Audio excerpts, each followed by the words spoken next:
It's 6:30 p.m. and I'd like to open the April 23rd Planning Board meeting. This meeting is being held virtually through Zoom.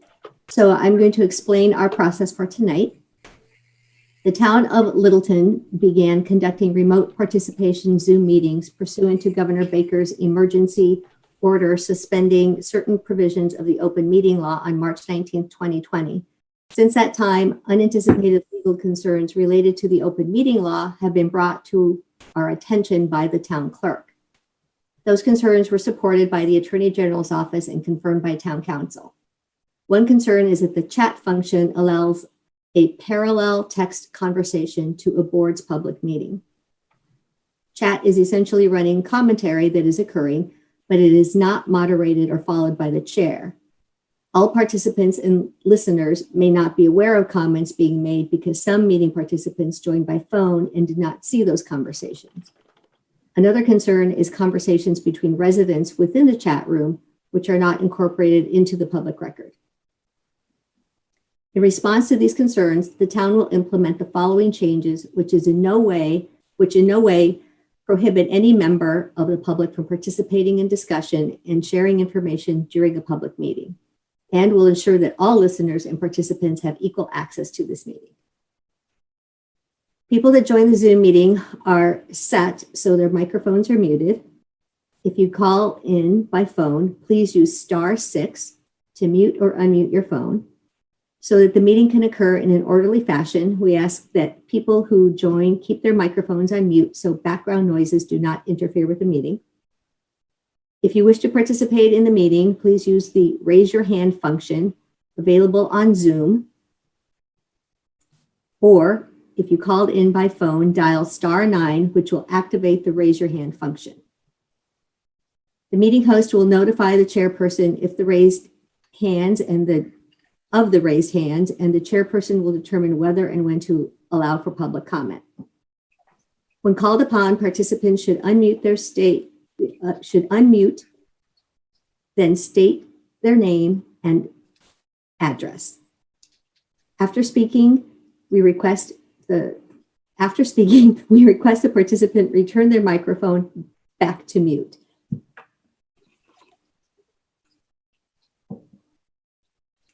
All votes will be conducted by roll call. So members, what that means is that if we are doing a roll call vote, I will call your name and then you say your own name and yes or no. We should not use the words yay or nay. We should use the words yes or no. So planning board members participating remotely include myself, Anna Houston, chair, Lisa Laterzo, vice chair, Mark Montanari, clerk, and members Jerry Portante and Jeff Yates. I hope you are all well and safe this evening.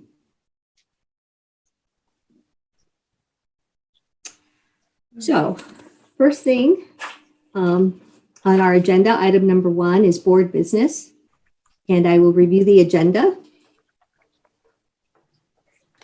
First thing is board business. We will have the agenda read, as I'm doing right now, public input, board member updates, minutes, bills, and payroll. We will then discuss under item number 2, our continued public hearing for the zoning bylaw amendment to update wording in the zoning bylaw from Board of Selectmen to Select Board. At 7 p.m., item number 3 is our continued public hearing for Healy Corner definitive open space subdivision, open space special permit. At 7:30 p.m., our item number 4 discussions will be related to transfer of development rights. And then we have various upcoming applications and questions that we will be discussing, which include 550 King Street, 22 King Street, Cedar Hill, Standpipe AT&T, 178 to 184 Air Road, Durkee Cul-de-sac, 474 Great Road, and the G7 Adult Use Marijuana Laboratory.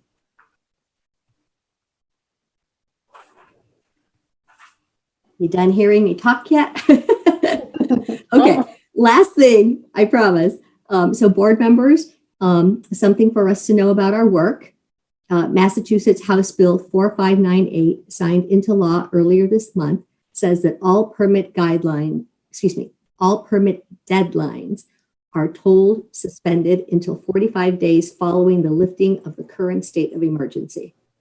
The planning board is choosing to work with applicants to move the permitting process forward, but has the legal option of not taking any action on any application until 45 days after the lifting of the current state of emergency.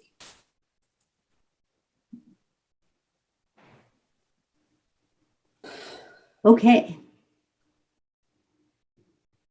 Done. I see that all of our board members are here, and Yeah. we can move forward to see if there is any public input for anything that isn't going to be on the agenda this evening. Do we have any hands? Madam Chair, you may want to explain to the two attendees what the process is, please. Certainly. So let me get that again.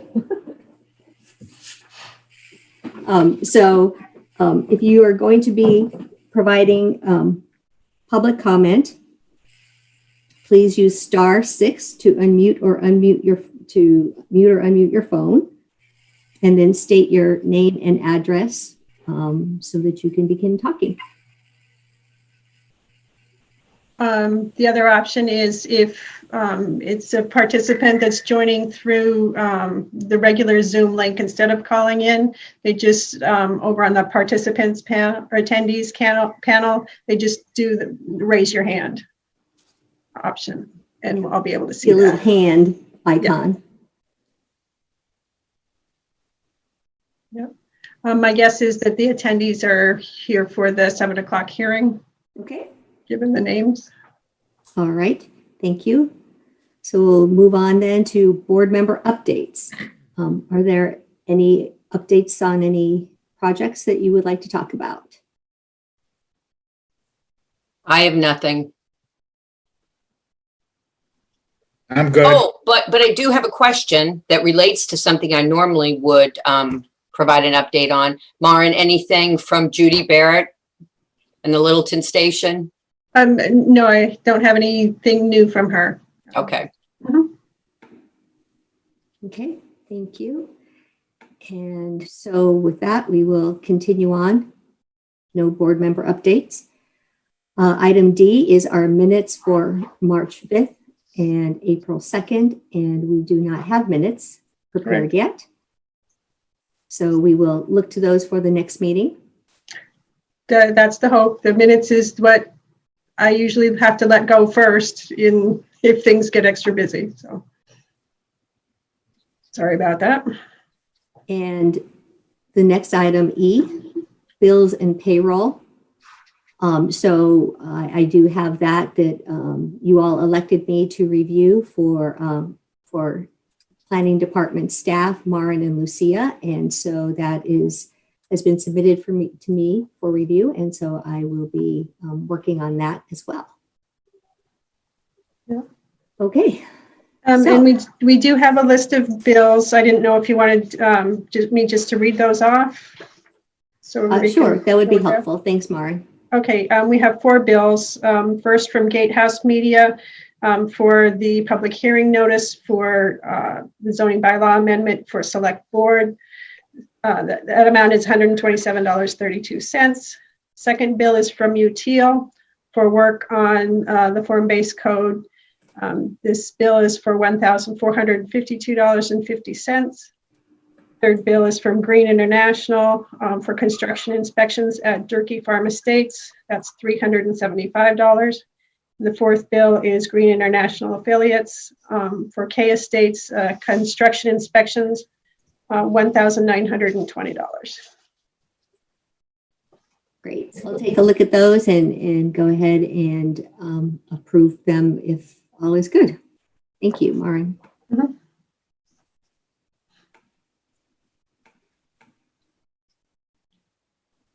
So we have our item number 2 coming up at 6:45. It's 6:40, so we have a few minutes. Looks like Jerry joined us, but he's on mute. Yeah, I'm on mute. Oh, okay. No, Oh. keep it. I always keep it on mute until I gotta talk. Okay. Hi, Jerry. How are you? Good. How you doing? Pretty good. Yeah. All right, so we have a few minutes. Does anybody have any comment about what you did on this lovely sunny day? Yeah, I climbed Mount Monadnock and it wasn't a good idea. Why? What happened? I should have taken the short trail, not the 10-mile trail. How long did it take you? We started at 10 and I just got back 20 minutes ago. Oh, It was brutal. And it was all ice. So yeah, it was a lot of fun.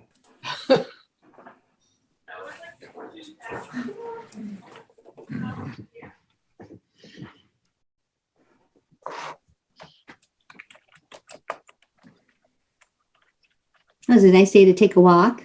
Yeah. And it was a walk, all right. You took a very long walk. It's always a good idea when you start, right? It got to be less of a good idea as we got towards the end. On the LCPD. Oh, Jeff's gone. I'm here.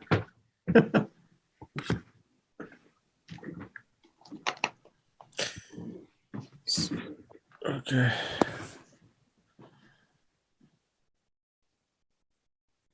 Well, thanks for everybody's patience. I'm never sure how much time to leave, especially now that we're trying to corral all this remotely. Lauren, I have a question for you. The timing, though, I mean, Maren, as far like what if we're sticking to like public announcements and stuff like that. I mean, now that you're doing it on Zoom, there's not as much logistics. Do you just roll through it, or do you still got to pause and wait? Well, public hearings still need to start at the time that's shown on the agenda. Deal with this. But So that still holds. Yes. Mhm. Lauren, I have a question for you Yep. for 2 minutes. It has to do with our meeting we had last night with the Affordable Trust, and I thought about it after we were done. The money that we are getting from the 2 senior residentials, we don't actually see that money until they start selling the units, right? Yeah, it would come to us to the Housing Trust after closing. Or Okay. at closing. I thought it was. It wasn't when they file the permits and the building permits or anything. It's after they close. Right, right. Because I meant to bring that up last night. And okay. Yeah, that's a good point. And I think there's probably still the policy discussion to have between the CPC and Board of Selectmen and Affordable Housing Trust on whether those funds should first be funneled to CPC for the state match, and then the following year go to town meeting to be voted to the Affordable Housing Trust. That way you get the match. Yeah, no, I agree. Yeah. I just was unsure what I forgot what the timing mechanism was. Yeah.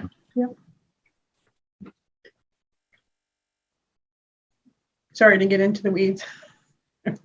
What? I said, sorry to get into the weeds on that, on the policy that's question. okay. Oh.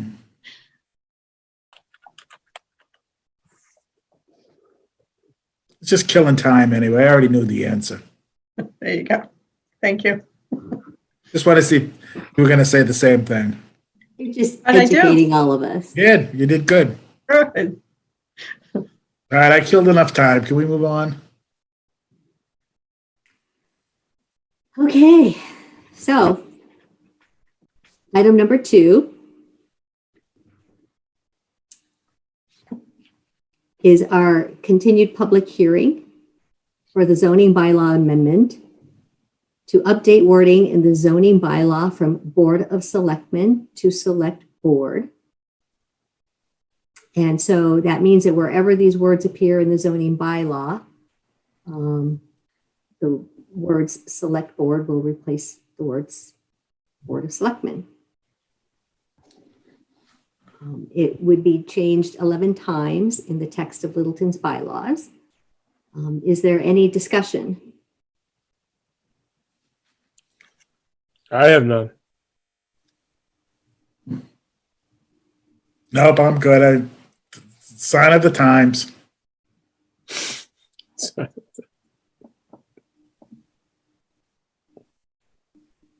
Okay. Well, if there is no discussion, then I'll entertain a motion. I'll second. Or I'll make the motion. Please, Jerry. Yeah, I'll make the motion. I'll second it. So I would recommend that you close the public hearing and also take a vote on recommending the zoning bylaw amendment to town meeting. So what, so do we have to make a motion to close the hearing and then make a motion to recommend to town meeting? I'll make a motion that we close the hearing. I'll second. Yes, Jeff, you beat me. All right. So do we need to do a formal roll call to close the hearing, Maren? Oh, jeez. It wouldn't hurt. Okay. We have time. Yes, we have time. Let's Very practice this. slowly. Let's practice this. So we have a motion to close this public hearing. Thank you, Mr. Montanari. So for our votes to close the public hearing, Ms. Laterzo, now let's practice. Remember, you say your name and then yes or no. Delisa Laterzo, yes. Mr. Montanari, Mark Montanari, yes. Mr. Yates, Jeff Yates, yes. Mr. Portante.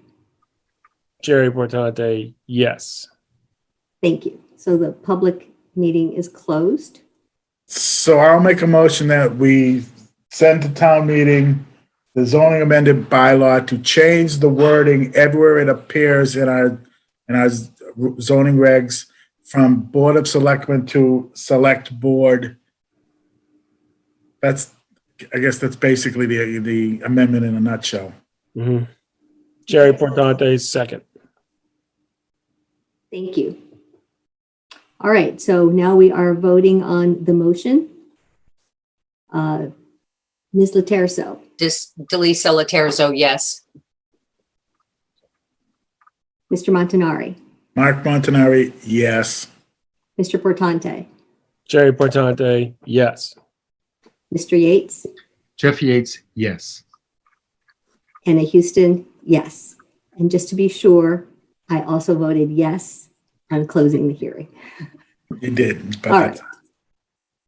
So So now we have 12 more minutes. You guys are good. I'm telling you, this is not good. What we can do, if you wish, is push some of the discussions, the 7:30 discussions up to now, sure, that would be Yeah. fine. public hearing. Can we, so are you talking about item 4A or 4B, Maren? That's up to you. Okay. Well, let's go ahead and discuss item 4A first, because I think that will be fairly quick. 4A is transfer of development rights, and we are currently working with MAPC folks, Mark Rassicott and Josh Fiala. A few weeks ago, we heard from both Mr. Rassicott and Mr. Fiala with respect to a proposed survey and a presentation on market analysis. They are not here tonight, but provided this update, which is they are making progress on getting the calculation spreadsheet up, and a survey is being formatted into Qualtrics, which is a survey program.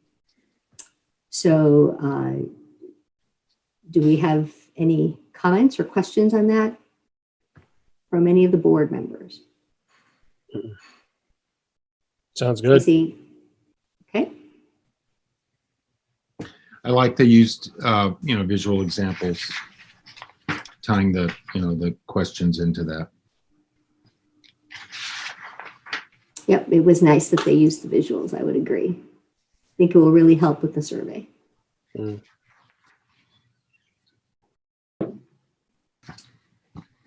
All right, if there is no further discussion, let me see real quick. I believe that there was something that was received today via email from Mr. MacGyver, but given that we just received it this afternoon, we'll look forward to addressing his email during our next conversation about transfer development rights.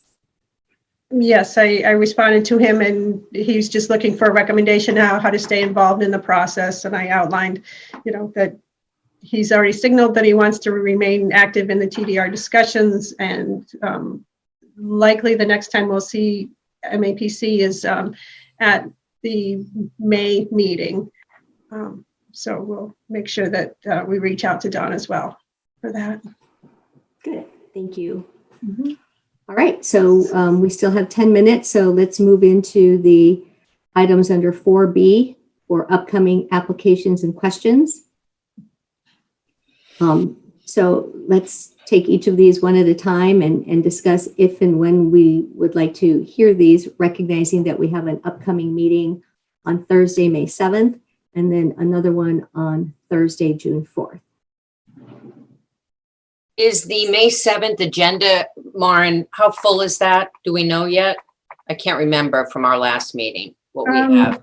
Let's see, we'll have the new application for Hager Homestead, the senior co-housing on Right. King Street. We'll have the library will be presenting to you the first time. So those two are Pretty big, yeah. new applications. Okay. Thank you. So to begin, the first one on the list here is 550 King Street Tuttle House, and IBM would like input from the board with respect to the sale of the house. So I believe we would like to determine when we would like to have an informal discussion with them. And Mark, I think you have a little bit of history about that. So could you say a Bring few me words? into it. It was before my time on the board, but it was actually, they have redone their special permit once, so it did come up then. The Tuttle House was part of the site plan or special permit for the original digital buildings out there, and I think part of their special permit was to have the house renovated, the pear orchard that went with it to stay, and that open space to stay with it, to try to give it still the feel of what it was like in the common back in the turn of the century. There's always stayed there between IBM, then it was Compact, now between digital and it was Compact, now it's IBM. It has been restored. I guess it's sitting there. I don't think IBM uses it for anything, although Warren probably knows more about that. It was part of the special permit, but that was 35 years ago, probably. Does it need to stay there? Maybe it makes sense to finally get somebody in there to use it. It is a beautiful house, and it does look nice, and it's been restored. It's pristine, actually. It's very nice. Mm-hmm. I love it. Do you want to see retail in it, or something, a lawyer's office, doctor's office, something like that in there? That's what they're asking, correct, if I'm correct, right? How about a cafe? How about anything except for a lawyer's office, real estate? Something that, I don't know. What's it fall under from zoning? Is it? It's commercial, right, Mark? Because I remember asking you about it. Yeah, that's in the Business B district, would be rezoned to Village Common Form-Based Code when that passes in the spring town meeting. If that passes. Oh, come on. Oh, whatever. Yeah, come on. So wait, what? So what? What would happen? What would we need to do to it? They're preparing an A&R for your consideration, but they wanted to, the engineer has asked to come in and talk with you before they present the A&R. But they want to sell it, right? Yeah, they want to chop off the lot and sell the house. And so right now it's also is connected to the wastewater treatment plant that's on the IBM site. That's okay. Oh, Well, that presents different opportunities, doesn't it? Well, depending on does how you it? look at it. Well, I think it would be interesting to hear what they have to say, what questions they have. So what, from a timing perspective, when do you think you all would like to hear this? I mean, how much time do you think they'd need, Maren? I would set aside 15, 20 minutes. Well, what's their timeline? I mean, is there a rush for them, or are they just looking to flip it? The engineer seems to be anxious to get in front of the board to get some direction. So they want to drop it for some reason. They haven't shared, the owner hasn't shared any information with us. The engineer has contacted us, and this is the way to start the discussion. Yeah, I know, but they're aware we're bringing zoning change to the town meeting, right? Do they want to wait for that, or they just want to go ahead and do their A&R? They don't care. Well, the zoning bylaw, the public hearing for it was already held, so any zoning change would carry through, even with an A&R at this point. It would seem that they're trying to find out if the board is agreeable to breaking that off of the larger special permit that's there now. They want to A&R it out and get it out of, correct me if I'm wrong, Maren, they want to get it out of the special permit so that it's no longer part of the IBM parcel. It can be sold. As it is right now, it cannot be sold. Right. And right now it just sits empty. I mean, Empty, yeah. I'm fine with hearing it whenever you guys are. I mean, the sooner the better. Why hold them up? It's not going to take much time. And I think this could be beneficial for the town. My concern is that am I muted? No, you're good. No, you're I can good. hear you. My concern is that the Tuttle House not disappear. It's already been moved once. It had a really great spot. And in the IBM redevelopment, it was moved. And that's all. And they paid lip service to the pear orchard. The pear orchard was at the time the oldest continually existent pear orchard in the United States. And they'd more or less let it go. And so I think we just need to make sure they live up to the original special permit, whether it's an A&R or not. I don't really, it doesn't matter to me if they split it off, but I think that the overall development should live up to the original commitments. But When that it's sold. is a nice piece of land for a sewer, though, right? For which? If you want to, for- I mean, it's in a great spot for a treatment plant. Well, I Put the don't know. treatment plant right there. I don't know if it's being offered for that. No, I have no idea. I'm just saying. yeah. it's a great spot. But I think that the Tuttle House should remain. If it becomes a sewer treatment plant, it looks like the Tuttle House, okay. But that's part of the history of the common. That's Well, my- so we have 2 minutes left, so let me just bring this back around.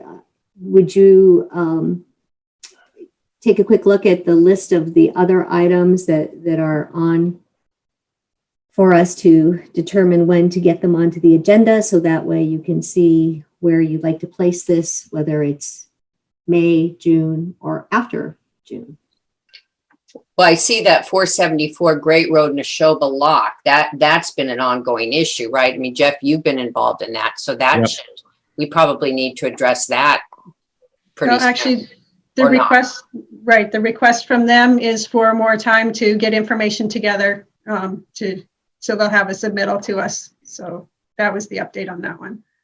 Sorry. Oh, okay, so we can, all right, Okay. So we still have time. okay. So what are you asking us then, Anna, whether or not, when Whether we, we'd like to hear this in That's- May, June, or after June. I'm fine with May on the Tuttle House. Input from anyone else? Again, it's an informal discussion and it will happen via Zoom like this. I'm fine with all of them for May. If you want to put them on in the next couple of weeks, I mean, at least get them started. If the Neshoba Lock is ready, we'll have them in May. If they're not, we'll push them back to June, but the AT&T standpipe we could start. What's the Alrighty. Littleton Academy? What's Well, that? we'll tell you what, it's 7:00 now, so we'll go Okay. ahead and open the hearing, Okay. and then we get to come back to these, so we can discuss it more then, okay? Okay, let me promote Bruce. Okay. Hoping that that is Bruce. It is. Okay. Okay, Ann, I think that's all set. You can go Okay, ahead. terrific. So it's now 7 o'clock. We're going to be addressing item number 3 on the agenda, which is the continued public hearing, Healy Corner Definitive Open Space Subdivision, Open Space Special Permit, and Joint Public Hearing with the Tree Warden for Scenic Road Review, 195 to Hadawan Road. So the status on this particular application is that we are going to be hearing this evening that, excuse me, let me find my notes here. We are continuing the Healy Corner public hearing, which is for a definitive open space subdivision application. So Littleton has bylaws in place that encourage the preservation of significant parcels of open space while at the same time accommodating the need for housing in Littleton. I'll quickly recap this application to bring us all back to the same place to today. On December 5th, 2019, the board reviewed the definitive residential subdivision open space development plans dated October 8th, 2019, and there was a request for an analysis of the yield plan. On January 9th, 2020, the board heard Green International's peer review on the applicant's density yield plan dated December 2019. The applicant submitted a revised density yield plan dated December 2019 with January 17th, 2020 lot layout update. We've continued this hearing for the past few meetings, and tonight we will begin with Green International's peer review that is dated April 16th, 2020 on the December 2019 with January 17, 2020 lot layout update. Just want to make sure we're all on the same page. The density yield plan, which is a density yield plan for Healy Corner. This peer review includes comments on zoning, subdivision control laws, and stormwater erosion wetlands. And I have a process question for you. I realized I Yes. didn't ask before. Do you want Tom to be a panelist or just speak from his name? If Mr. Bigelow from Green International can be a panelist, I think that would be most helpful. Okay, Tom, hold on for a second.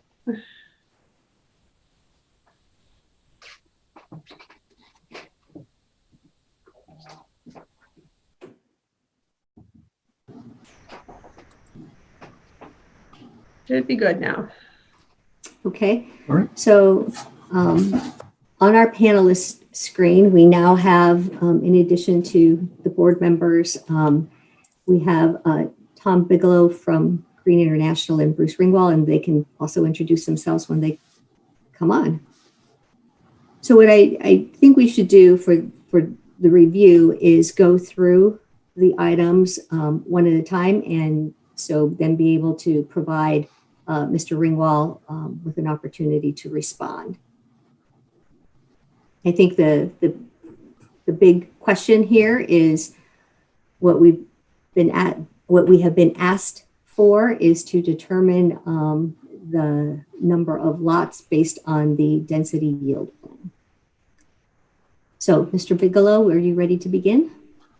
Sure, yep. So we reviewed the plan that was submitted back to us. First, it was as you noted, the plan in December, and then we completed that review in January, came before the board, and we have since received a revised density yield plan based on our comments that we reviewed at the January board meeting, and we submitted those to the town, and the applicants had a chance to take a look at those as well. We submitted those last week. So I know at the last hearing, we went through each one of those original comments. I can reiterate those if you'd like, or I could maybe just give a general description if you'd like. I think if there's any update, I'm sorry, Mr. Bigelow, didn't mean to interrupt you. No if there is any update on each of those items, that's what we would like to hear. Sure. So Most of the comments were adequately addressed by the applicant.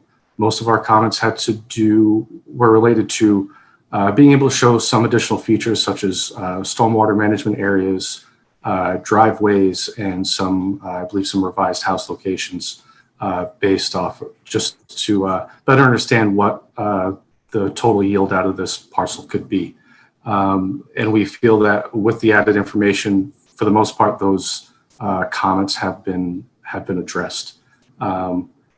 For the comments there were a few that we feel were not quite 100% addressed, but we still feel comfortable with the information that was shown, such as comment number 7, which was related to some wetland impacts and being able to understand those and make sure that they didn't have over 5,000 square feet of wetland impacts, which would trigger MEPA review. They've shown the driveway locations for a lot of the shared driveways. They estimated the wetland impacts, and the applicant estimated those to be about 815 square feet. While we thought that may be a little bit of an underestimation, they certainly would not be over the 5,000 square foot threshold. And that one in particular, which comment is that related to? That is comment number 8. Comment number 7 is also related to wetlands and just being able to show that wetland replication could occur on the site and within the same wetlands at the required 3:1 ratio by the Conservation Commission. And the applicant did show detail on the plan that we felt was sufficient to address that comment as well. And the 2 comments that we have deferred to the board on are comments 12 and 13. Both of those have to do with disturbances shown within the 50-foot buffer. As I'm sure you're aware, the Conservation Commission has a 50-foot buffer in place, and it's really a no disturb zone. So there are 2 driveways shown within those 50-foot no disturb zones. From a engineering technical feasibility, we feel they are viable and technically feasible. But I guess the question to the board would be whether or not, since they are within the 50-foot no disturb zone, whether or not the board considers those to be quote unquote viable lots. And the final thing that I did want to note is that at the last hearing, the board requested that perk tests for all of the lots be completed. And from what we saw on the updated materials that were given to us, it does not appear that those have been completed at this time. So that is one open question as to whether or not those lots are viable. There were, I believe, 3 lots that did not have tests completed on them. What number is that? That is number 14. That was not part of our original peer review, but that was part of the board's request. So we added that into our peer review for this latest round of comment. So if I can recap real quick before I open this up to Mr. Ringwald, what I hear you saying is that of the 14 total items in the peer review, that the items other than 12, 13, and 14, that you feel comfortable with those? Correct. Yes. Okay. All right. And then, so with comment number 12,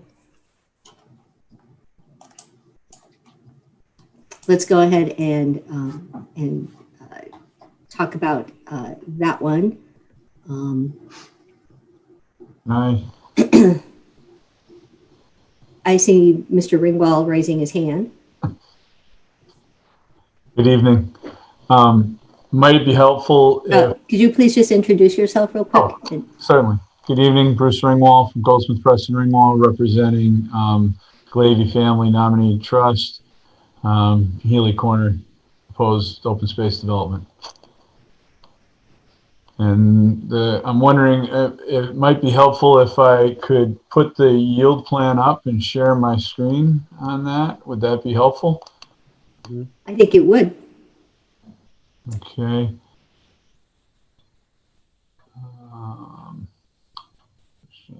Two, and I gotta figure out how to now get you off of Street 2 here. There we go. And 1 second, I just gotta get the right plan up because I had plans in different order here. Okay. And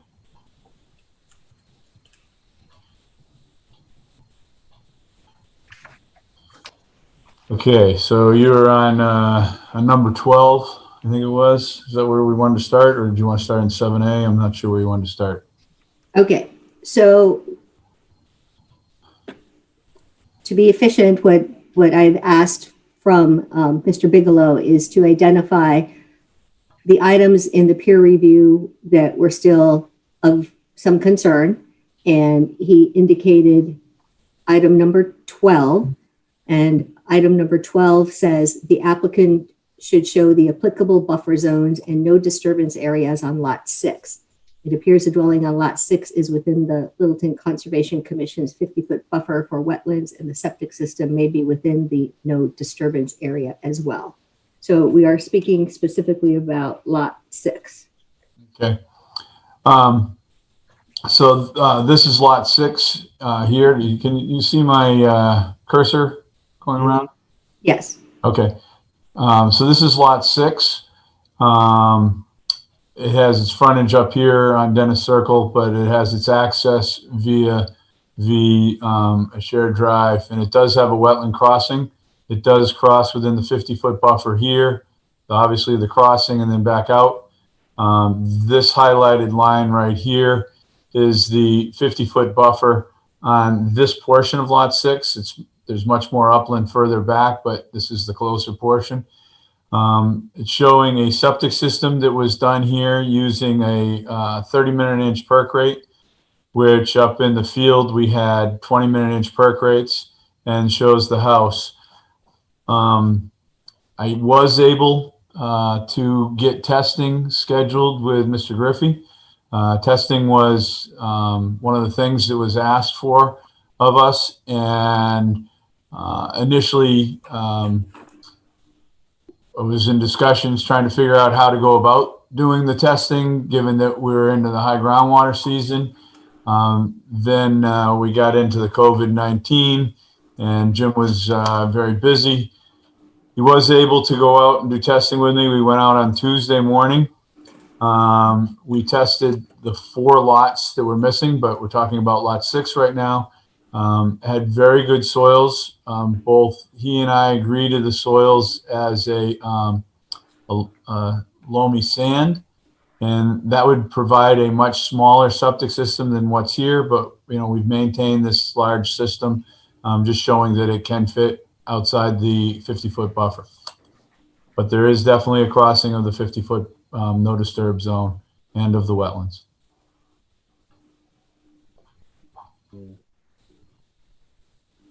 All right, board members, questions on item number 12? I mean, to me, I guess I'm a little concerned that we have the 50-foot buffers there for a reason. And the fact that they're not being honored or respected is of concern to me, but I don't know, has Conscom weighed in on this? Conscom, to my knowledge, has not weighed in on the yield plan as it's last been revised. We're before the Conservation Commission, obviously, relative to the proposed, the single proposed crossing and the single proposed area in the 50-foot no disturb zone, which I'll get to in a moment, which is on the Alfred Trail section. And that's something that we're talking about for a waiver for a single crossing. On the yield plan, this is obviously the plan that we're hoping we don't develop, so that we have the open space in other areas that it can be set aside. The other area that is the crossing is over on lot 14, right on the corner of this lot. And I think that's the 13 question, question 13. And the next one right on the corner, and just this little tiny corner is in that buffer. And so these are two areas of waiver that would be necessary from the Conservation Commission should we go in that direction.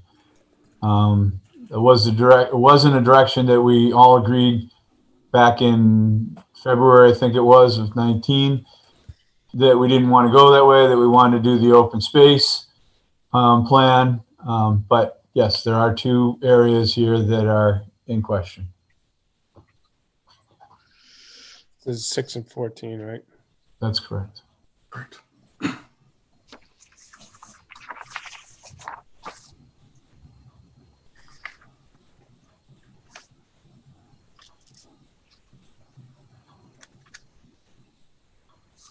Any other questions from our board members?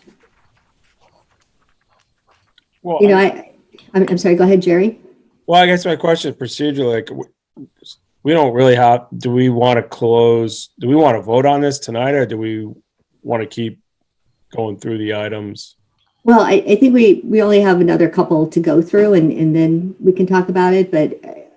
No, I mean in the context of like, is the goal to close this out tonight, or do we want to keep, you know what I mean? You know, maybe I'm not saying it right. Personally, I think there's still too many outstanding issues to be able to close this out tonight. That's what I'm asking. That's what I'm asking. Okay, good. I got it. Thank you. But that's just my perspective, so.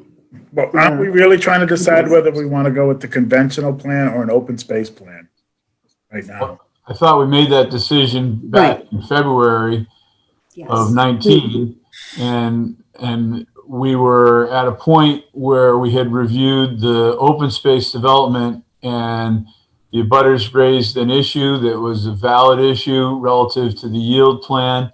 We went back and modified the yield plan, and then we got to a point where we were unable to come forward with all things. Once we had the modified yield plan, we got some of the questions answered. So my hope this evening was to address the questions on the yield plan, address a number of abutters questions, address the questions that the board raised at our last gathering, and go from there. Okay, so yes, we are definitely reviewing this for the open space plan, not the conventional. We're at this point trying to determine the number of lots that we're actually going to be approving.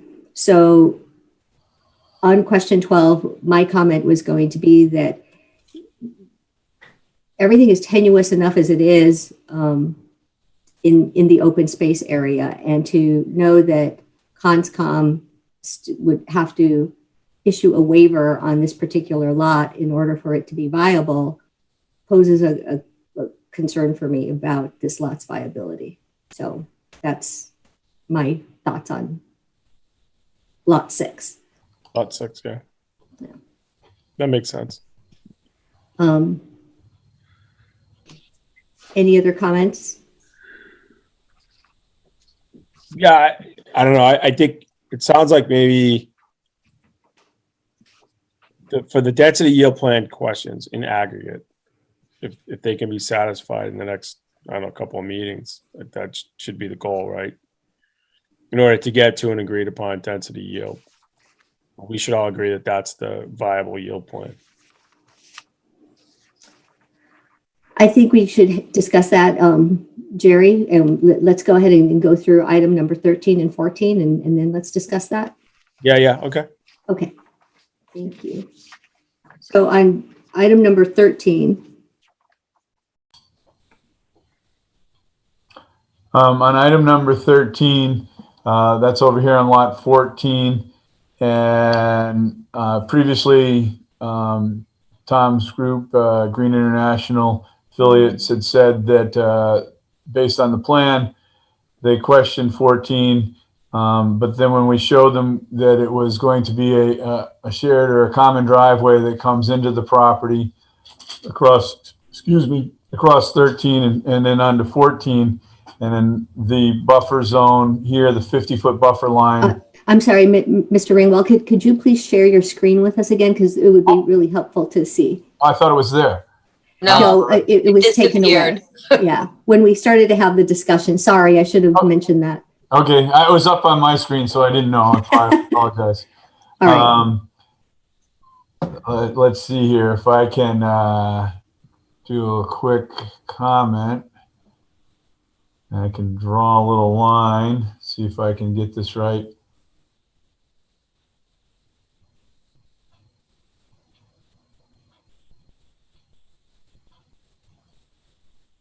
Okay, so that red line I've just drawn on is very close to the 50-foot buffer line in that location. And so there's this little corner that the 50-foot comes right up to the corner of the abutting lot. And so I'm just nicking the corner, holding the driveway as close as possible to that corner, and coming on up into there. There were a couple issues that were raised here earlier on. One was about the percentage of development that would be within the 200-foot riverfront, which is this line right here. And we added this note 3 up onto the plan that we're at 5% of the allowed 10% of disturbance within the 200-foot riverfront area. And then the driveway itself is definitely into the 50-foot buffer for that little tiny corner, staying again as far away as possible to be out of that area. And Okay. it is within the 50-foot no disturb zone. Bruce, sorry, when you say tiny little area, it looks tiny on this map, but how much land is it in actuality? What's the square footage? Mark, hang on 1 second here. Let's scale on that length. I got to scale on the length of that drive. Let's take it off of this one. Pardon me 1 second while I try to grab that for you real quickly here. Thanks.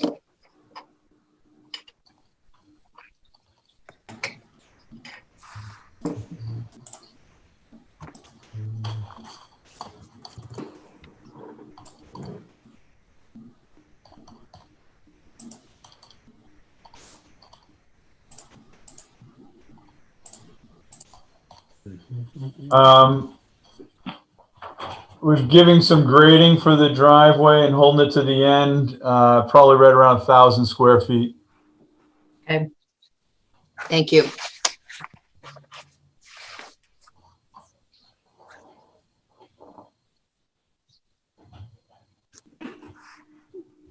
Let's go ahead and keep this map up while we have a discussion, if that's okay. So board members, what comments or questions do you have about lot 14 related to comment number 13? Comment. You mean I have a question, a clarification point. Where, isn't there a driveway in here somewhere, the abutter's driveway? Where is that? Isn't that where this dotted line is? This dotted line right here. That's another driveway. No, that is the easement area. Okay. All right. This is the land of the Glavies, Okay. and there was an easement area here. Okay. So if I may, I'd like to open up another plan here.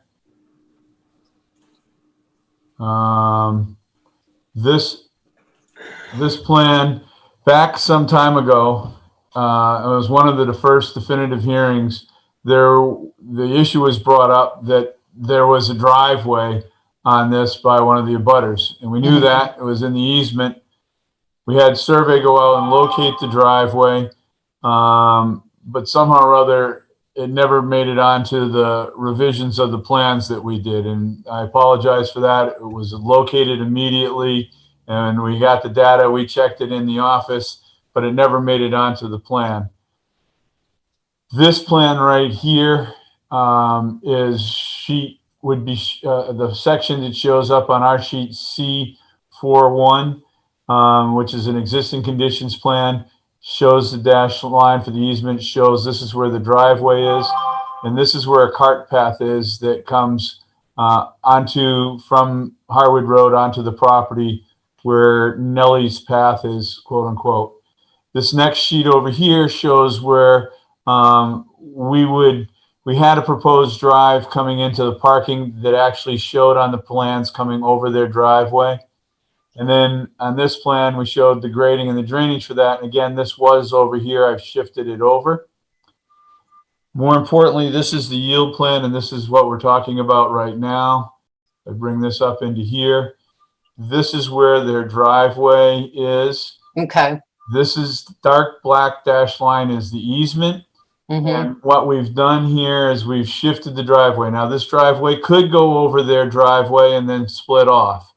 The language in the deed in their deed, as well as in the remaining land of the Glavy Family Trust, is that they have rights to this driveway. They have rights to sell this property along with this driveway to anybody else, but they're not the only ones that have rights. This is still the Glavy property. The Glavys have the right to use this driveway in any way or manner available to them.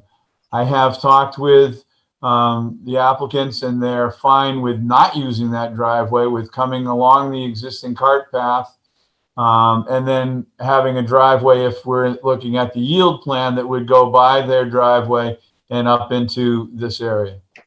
Okay, so it would not be a shared driveway. Okay. It would not be a shared driveway. clarifying It's that. separate Okay. as just the two.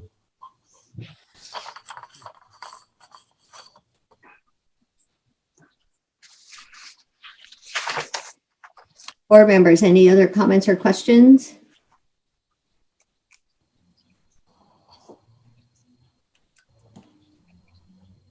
Well, is it accurate to say it sounds like there's 3 lots in question as to viability based on Green's comments? Is that accurate? 2 lots. Jerry, if 13, 14, and 6 all have comments that reference may or may not be viable depending on conscom outcome. I believe it's just the 2 lots 14 and lots 6. But I think we have there's 2 comments. I'm sorry, if we're going to go ahead and have someone other than Jerry talking, let's go ahead and project everyone. Did I not get that right? No, it's also 14. It's 13, 14, and 6. All right, so we agree? Are we in agreement? Yeah, that's what I show as well. Just looking at, the peer review. What's the issue on 13? I'm sorry. It crosses over if you take your red line that you drew out on the last picture you were showing, Yeah. that foundation crosses over that line. Oh, yeah. And that was as you can see, there's room on this lot. If I go back to, on this plan here that we submitted, we moved that foundation out of that 50-foot zone and pulled it out of there. It was a casual error of having it in there. And this building could be rotated 15 degrees clockwise, and it would be parallel to the 50-foot line. Again, this is the yield plan, and we can be out of the 50-foot zone. And if I may, I did notice that as we did the peer review, that it was slightly over, but also noted that it could easily be shifted out, as Bruce had noticed as well. Mm-hmm. So we did not comment on that for that reason, that he could easily revise that. Are we talking about 14 now? 13. Okay, 13. Okay. Yeah, the left corner. Yeah, all right. And I would just like to comment for the record that Mr. Bigelow was the one who was making the latest or those last comments right before Delisa. Mhm. And Mr. Montanari looked like you were getting ready to say something. I was going to just say, so to recap, we're looking really at 14 and lot 6. Yeah, Correct. sounds like it. So those are the comments, number 12 and number 13 from the peer review. Before we move on to item number 14 to discuss that, are there any other questions on those two or comments? Okay, so on comment number 14, we don't have any current information on the soil testing. Is that correct, Mr. Ringwald? No, that's not correct.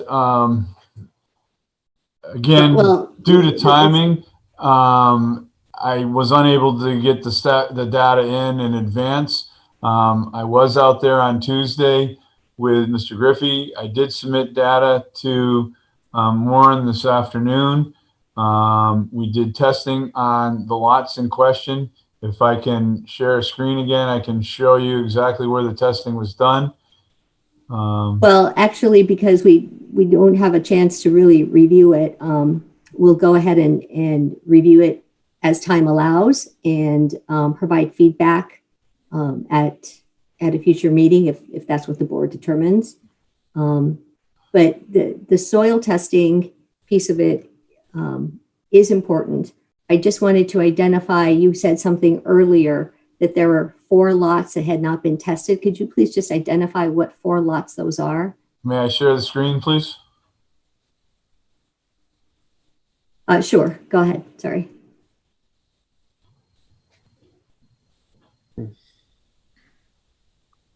I remember how to get in here. Share. Yeah, bottom. Yeah, I got that. Oh, there you go. Share. There we go. Sorry. Thank you. Okay, hang on. I got to grab a different plan.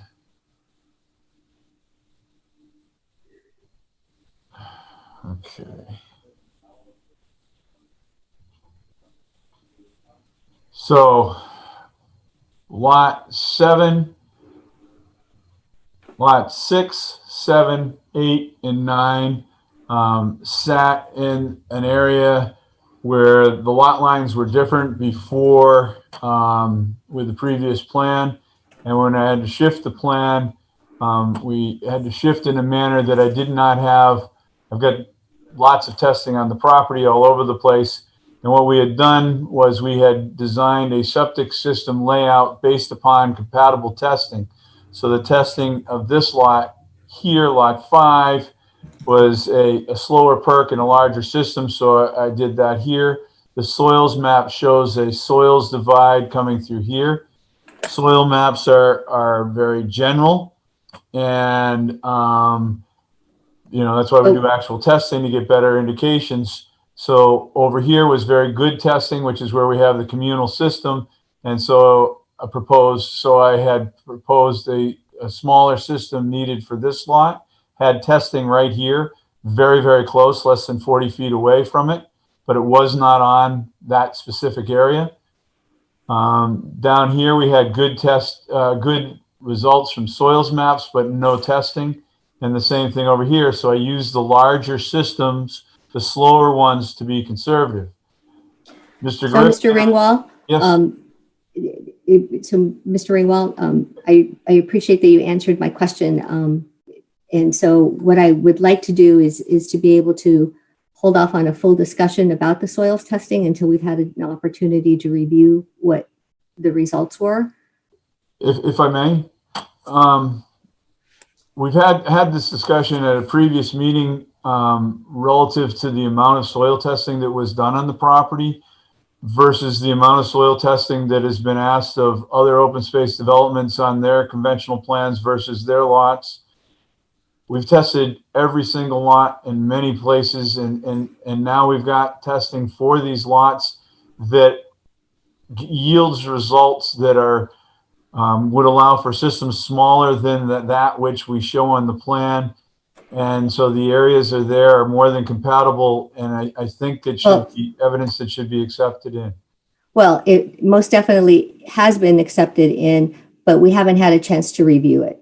Okay, so that's the reason why I'm saying I wanted those 4 lots identified that had not been tested before. So thank you very much. And if we can please go back to the regular panel screen. So members, we've heard from Mr. Bigelow and from Mr. Ringwald with respect to the items that are still a concern from the peer reviewer's perspective, items number 12, 13, and 14 on the peer review. Are there any other items of concern for any of the other peer review comments?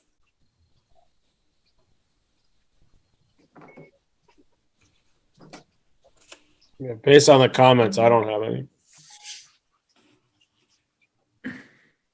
Okay. So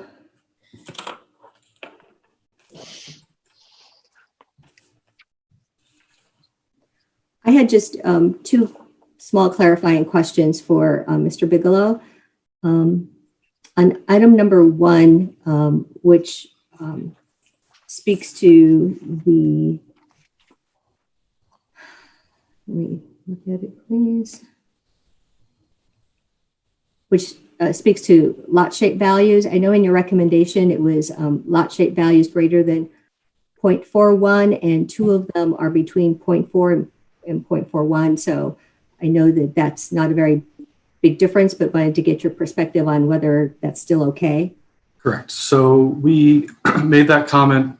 It does say greater than 0.4. We looked at historically what other subdivisions had, and they all had 0.41. So that's why we wrote the comment in that way.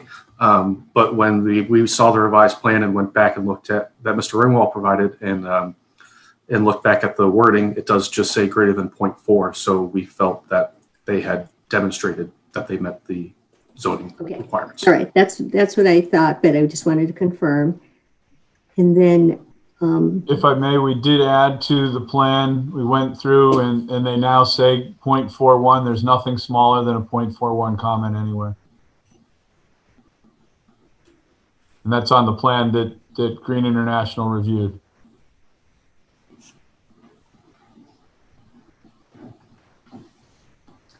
oh, okay. Well, I guess I saw something. My copy is so small, I can't see it. So, If you like, I can share the screen. I have it blown up on the screen now. and Mr. Ringwald, it's good. I'm good, really. So no worries at all. So then my other question that I just wanted to address real quickly, when we were talking about lot 13 and the point about regrading for access, how much grading are we talking about? Because I'd like to get more clarification on this, especially given the fact that in our town, we're currently experiencing other issues with regrading, and what that means to one person might mean something completely different to somebody else. So I'd like to get your perspective on what that would entail. Do you have any sense of quantity of dirt? I'm assuming you're asking me, Ms. Houston? Mr. Bigelow, if you want to comment, please go ahead. Sure. So the plan doesn't show any detailed grading, so it's not, I would say, 100% clear. Granted, the density yield plan is just to show whether or not the concept could be, could be viable. Right. But at looking at the plan and where they showed the driveway, the driveway was the biggest concern. I know we commented on grading possibly going outside the boundaries of the parcel owned by the applicant, but also our concern was potential impacts to the wetlands. But now that they've shown a lot more of those features, you could certainly say that'd be viable if they had to install a retaining wall or something like that in order to keep the grading within the lot. Now that they've shown those details, those kind of thoughts are a little bit clearer to us. So we felt that it is technically feasible and viable that they are able to keep it within the parcel that they own. Okay. All right.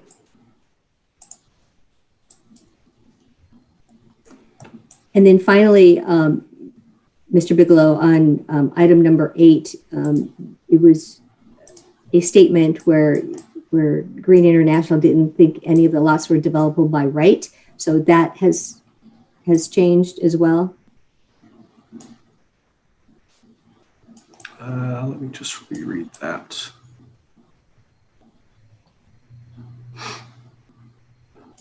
Yes, because without the driveways shown before, we were kind of hypothesizing as to where they may go. So we felt that you could exceed 5,000 square feet of wetland replication, which would trigger MIPA.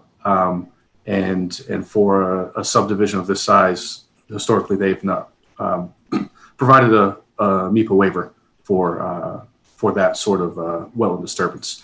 But because they have shown those driveways, we would estimate slightly more than the 815 square feet of wetland impacts that they have estimated, but we can certainly see that it'd be much less than the 5,000 if you did a box culvert or some sort of small bridge structure. So we don't feel that MIPA trigger is a concern now that they've added the detail to the plan. Okay. Thank you for explaining. All right. So if we go back then to the question and talk about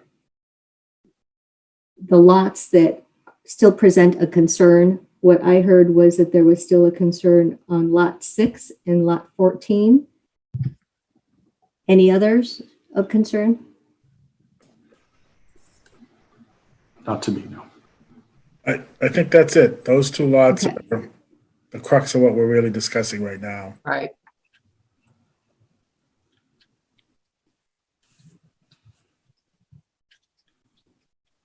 So what does everybody think about whether or not those can be included as part of the number of lots?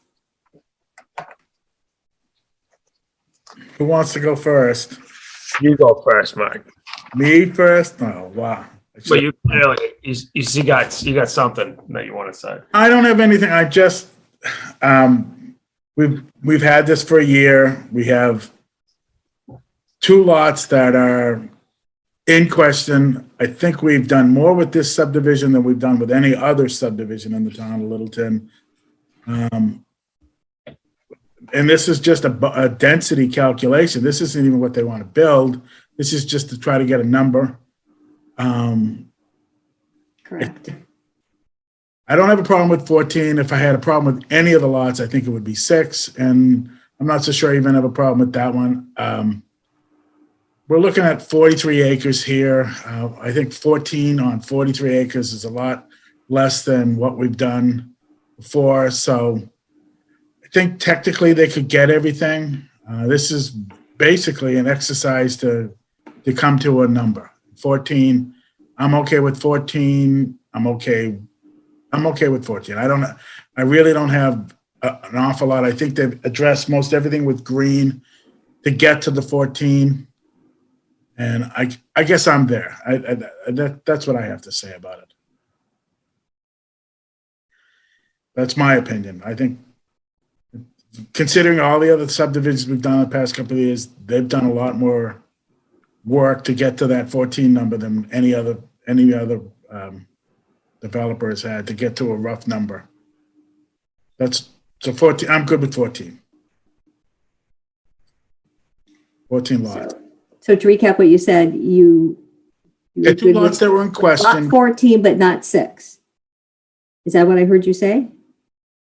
If I had, if any one of them was in question, I would say lot 6. I think lot 14 is fine. That's right at the corner. It's minimal. 6 might be a little bit, but if the rest of the board's okay with 6, I'm okay with 6. I think 14 lots is realistic given the amount of land. We've got 43 acres there. I know there's wetlands issues.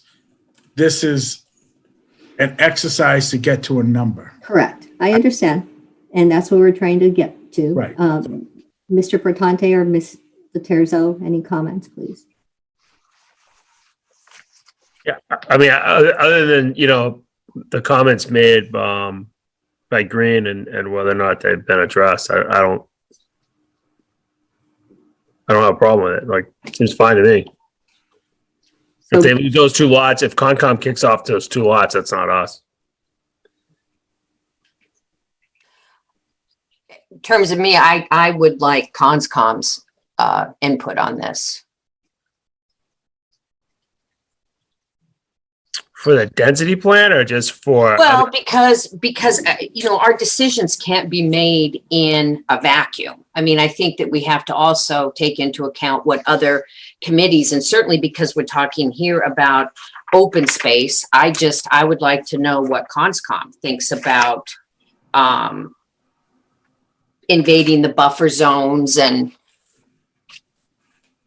to me, it seems like if you have buffer zones, you should respect those. But I understand too, sometimes you have to cut little corners, etc. But I would like Conscom's input. Would you say 13 is definitely viable? Would you be okay with lot 14 and maybe lot 6 looks like it maybe has? Yeah, it's more the 6. I'm with you. It's the 6 that concerns me. Okay. No, but procedurally, is that typically you come here, you get your plan approved, and then you go to the other boards. I mean, we don't typically act as joint boards. But maybe we should be, maybe we should be though. But the issue with this is this plan is not going to go to Conscom. This plan is going to give us a number.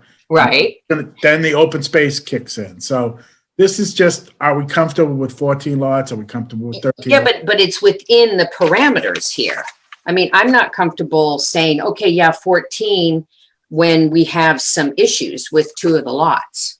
Right, but I mean, but Delisa, I don't think even if we give him the 14, he's still got to go through all the other boards. He may only end up with 10. I mean, we're just saying, yeah, right. 14 Well, seems reasonable. Yeah, I see what you're saying. It So doesn't. if I could help us to focus in on the numbers that we're kind of throwing out there. So we're talking about 17 lots, 14 by right, and 3 bonus density lots. Is that correct? But we haven't even talked about the bonus. So I know, but that's in terms of big number. That's how we got to the 17, right? Mm-hmm. So technically what we're talking about right now is which of these lots are not viable. So that removes one of those from the 17. Well, are we saying that, or are we saying that we're okay with the 14? I'm not okay with the 14. I mean, the sheer fact that we would have to go through the entire process of a waiver that the applicant would need to go through that's incredibly time consuming, and there's no guarantee that it would happen. So I'm not comfortable with that. But you could concede that if you allowed them, in a perfect world, if you allowed him to iterate until he could fit the 14, I guess what I'm saying is, like, do you want to keep going through the back and forth on each lot, or do you want to just concede that he can get the 14? He could always come up with a version. I agree with Jerry. Go ahead. You go. Thank you, Mr. Montanari. So what I would say is, by iterate, you mean that they keep trying? Right. You could just keep trying until you get the 14 to fit. I mean, it's expensive. It's not, I wouldn't recommend it, but it's definitely possible. So what you're saying that you could, within this whole acreage, you could like reduce the size of, I'm just pulling out like lot 16, which is huge, and just readjust. Yeah. That's what you're saying. Yeah. To me, he's shown a good faith effort to show that he could possibly fit 14 within the zoning bylaws. The Conscom issues and some of the other issues that he's going to run into, to me, have nothing to do with us, right? I mean, that's what we trust those boards to do their job, and we should continue to do so. He may only be able to fit in X number of lots. I mean, if you look at a lot of subdivisions we've approved, we may have given them 25 lots, but they only put up 20, because once they actually start doing the development, they actually end up having to shift things around, and they don't normally get everything they can show on paper. So I don't think that's a concern for us. We just want to get to, to say that we agree that you could probably get 14 lots here on the density plan, given our bylaws. We could say, based on this evidence, we think that's reasonable. We'd have a reasonable basis to approve it as it is, knowing that he still has to jump through other hurdles. So based on your comment, Mr. Pertante, what I would say is, as of right now, as it relates to lot number 14 on this density yield plan, there is an appetite to see if they can keep working on it. I know that I am hesitant about that, as is Ms. Laterzo, and I am most hesitant about it as well because of the fact that we have not had the opportunity to review the perk tests. So what I would say is let's reserve judgment on that one if we're split like this until we can hear more on the septic, or excuse me, on the testing that was done, and see where we go from there. Yeah, I mean, just so you understand where I'm coming from, I'm not married to any one of those ideas. Like if you don't feel comfortable and you want to wait, that doesn't affect me. Okay, because I'd be happy to remove that as a number as of tonight, but if you all aren't comfortable with that, then, you know, we have to be unanimous in this. You want to, I'm not gonna, if you want to continue the hearing and have them do more work, I'm not going to oppose you.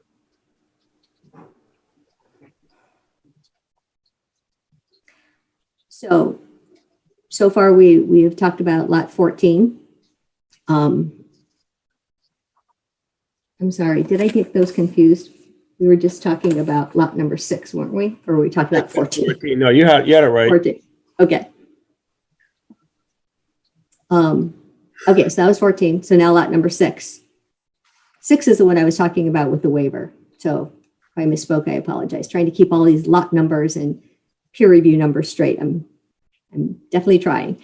So on item number 6, lot number 6, excuse me. Mhm. Any other comments on that one? Okay. So on that one, to summarize, I think that there is a great deal of hesitation and the desire to not see that one as a viable lot. To not see it as a viable lot? Lot number 6. I think people are concerned. Mark said you might have some, or what did you say, Mark, that 14 you didn't have a problem with, 6 you could go either way. Yes. I guess what I'm trying to say is I'm trying to close part of this and move on to the next part. So what I'm trying to say is, if you guys have a problem with the number 14, I was trying to agree with Jerry that I think we can all agree that there's 43 acres there. They could probably get 13 or 14 lots. I don't think that little corner in 14 is really an issue. I agree with you, 6 could be an issue. I'd like to come up with a number. I'd like to say it's either 14 or maybe we say it's 13. Maybe we take 6 out and leave it at 13. But at least I think we just keep going around in circles. That's kind of, he comes back with a new set of plans and he can make it eventually. He's answered every answer that Green has had out there. And now we're back to the really only issue is the soil testing and whether or not we want the waiver in 6. I say we don't give them the waiver in 6. We let them have 14 and we move on with 13 lots. So anyway. So I appreciate that summary, better done than I was trying to do. So I apologize when we were talking earlier on number 14. It does sound like there is some room for maneuvering there based on the conversations that we had earlier. And my hesitation is on lot number 6.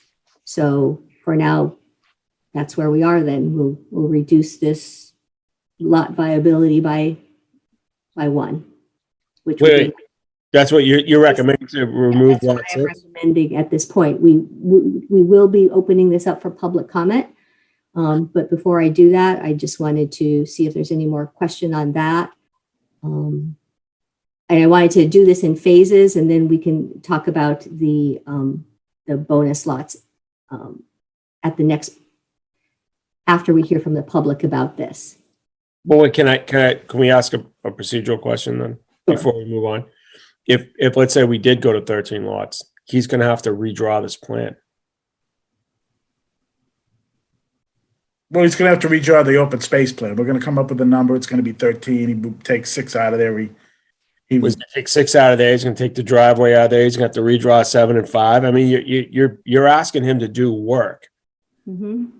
I just want to make sure we understand what that means. Like to me, that's an unfortunate waste of money. Well, is it a waste of money if I mean, they're wanting to put 6 in a place that isn't viable. Maybe 6 should never have been on the plan. I know, but I thought when we first started deliberating this, what we were saying is we didn't have enough information to make a determination on 6, right? We were going to wait for them to come back. Or we say, or is that not accurate? I thought we were talking about number 14. 14 and 6, right? And now, so the way the conversation seems to have circled the way, just from my viewpoint, was that 6 and 14 were open questions.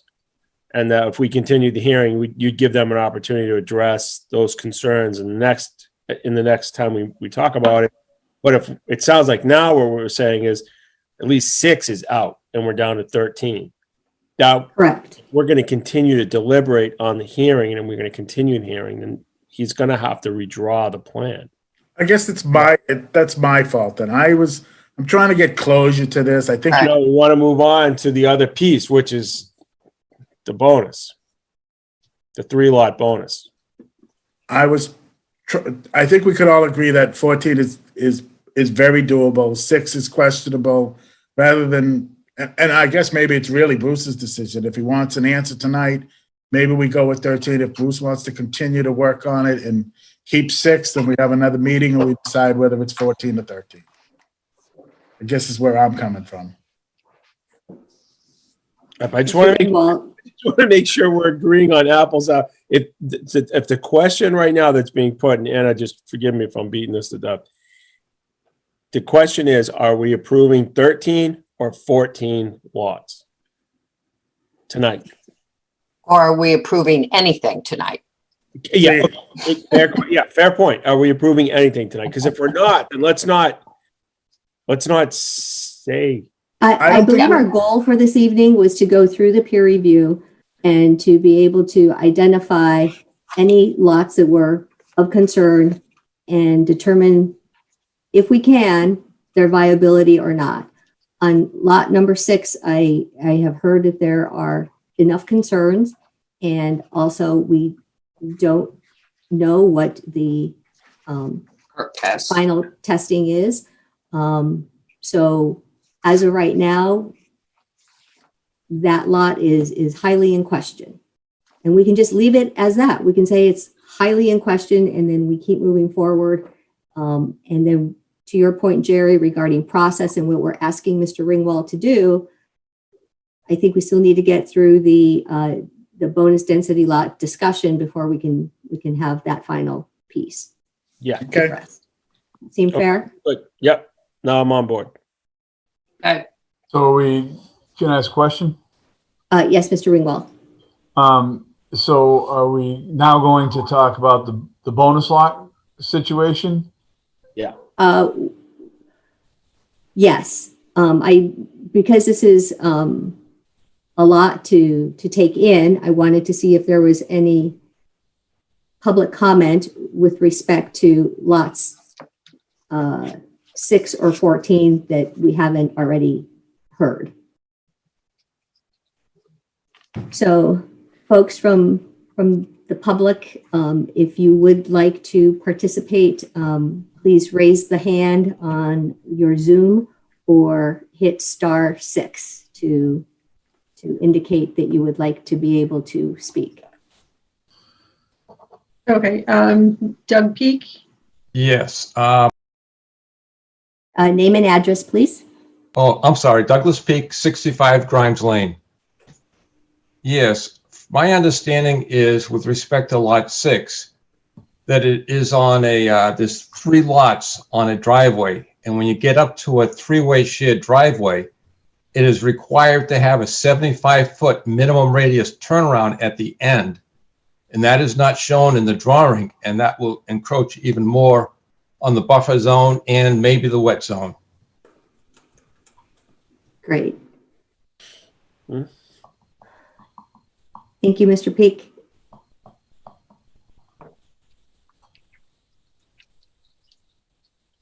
Any comment from Mr. Ringwald? On the yield plans, historically, they haven't even shown anywhere near the level of detail and information that we've done. I did not put turnarounds on here on that driveway. I did show I initially didn't show the driveways. I showed the driveways because Green International raised their point and they were having a hard time figuring out what our intention was. I totally understand that. So I've done that. A driveway turnaround could occur over the portion of the septic or between the septic and the house so that there's no more action into the buffer zone than the driveway that's shown. It's not a circle. It's having the ability of a T turnaround or a circle. It doesn't have to be one or the other. You know, we've got turnarounds that are T turnarounds on the ends of common driveways all over the place. And so I could have a vehicle turn up to the side of the house that we have shown and back down without any more disturbance.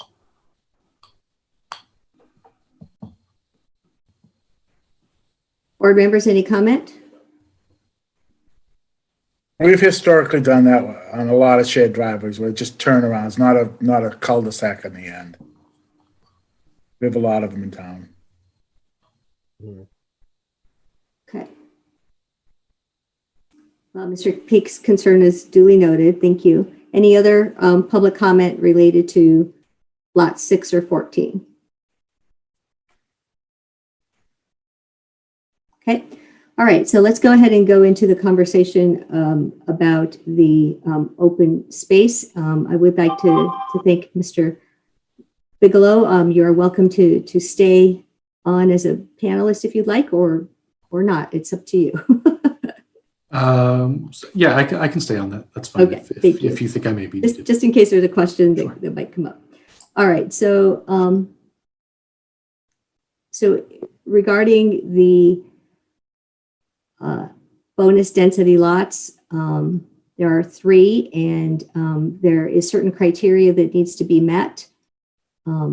We have a letter from Mr. MacGyver indicating that there are 4 concerns with respect to those criteria points.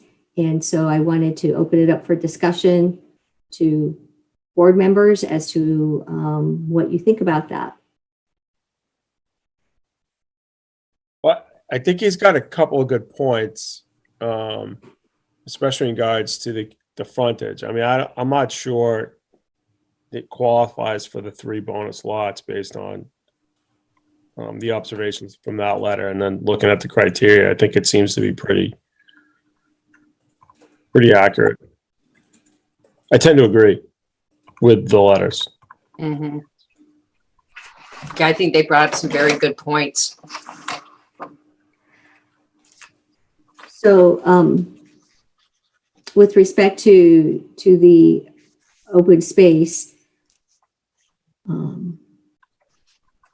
I think somebody just mentioned the frontage, but one of the points is that there is no significant area of scenic woodland or ag lands along the public road frontage to justify the 3 bonus density lots. So that's what you were referring to. Yes. Okay. Yep, well said. Okay.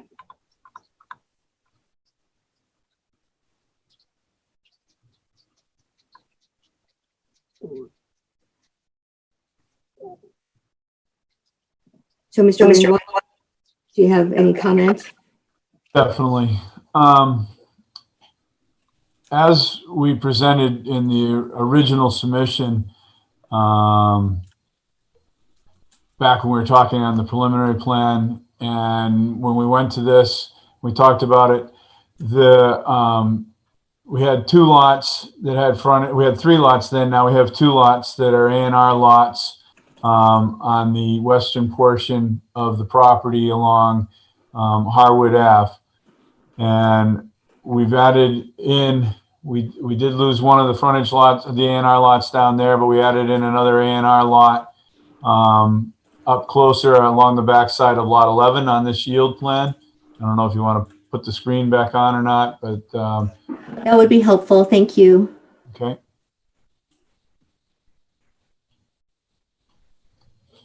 Is it there? Yes, thank you. Okay. So we had three down here before. We had the A&R. We had the three frontage lots, three A&R lots. It was a reduced frontage lot, a frontage lot, and a reduced frontage lot. And now I don't have that now. I because of the area of frontage that we did lose. So I have a frontage lot, a reduced frontage lot, and I added another reduced frontage lot over here. So it's still the same backland area, but the frontage lot and that which we were getting bonus for was the appearance along Harwood Ave. When you drive down Harwood Ave right now, this area is fully treed. There is the wetland adjacent, but there's still trees along it. There's the steep slope and then the area. And then up here, this area is all treed along here as well. So on behalf of the applicant, we believe that there's still the viability of three frontage lots, talking about 13 and 14. This area, if we don't build anything down here, we're not disturbing the tree canopy, which comes into Harwood Ave and covers it. We're not disturbing this area for access into it. It still is as it is. If we were to come in here, we would be putting in another driveway. So we're not putting the driveway where the existing one is. That other driveway would be over here further, and it would be coming on in and grading. We would be taking out trees. There would be an area for a home, and that area would all be opened up more and more light to the road. As well, it would take away from trailhead and the trail along this side that exists right now. Then this other portion, the other neck that goes into lot 12, very similar. We could be taking out a fair amount of trees that aren't necessary to take out. Even with the open space lot that's here, we could leave those trees in that area and along the road and the tree canopy over to Hadawan Road. Over Harwood Road at that Harwood Ave at that area.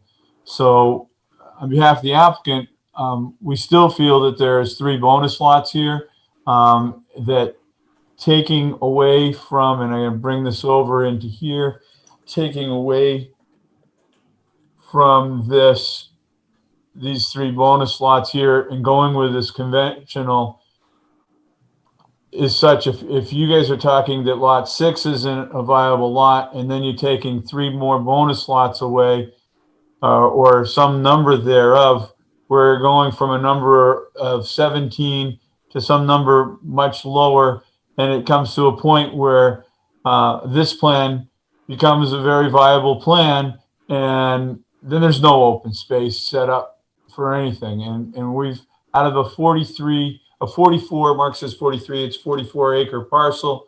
We're setting up over 30 acres in restricted open space, and another, how many acres are in parcel B? 6, 7? 6 or 7. Another 7 acres of open space that's not listed as open space, but it would exist in through this whole area that would be undeveloped as well. There's an awful lot to be gained here, and I disagree that the three bonus lots are not viable and don't give a very large added value to the property.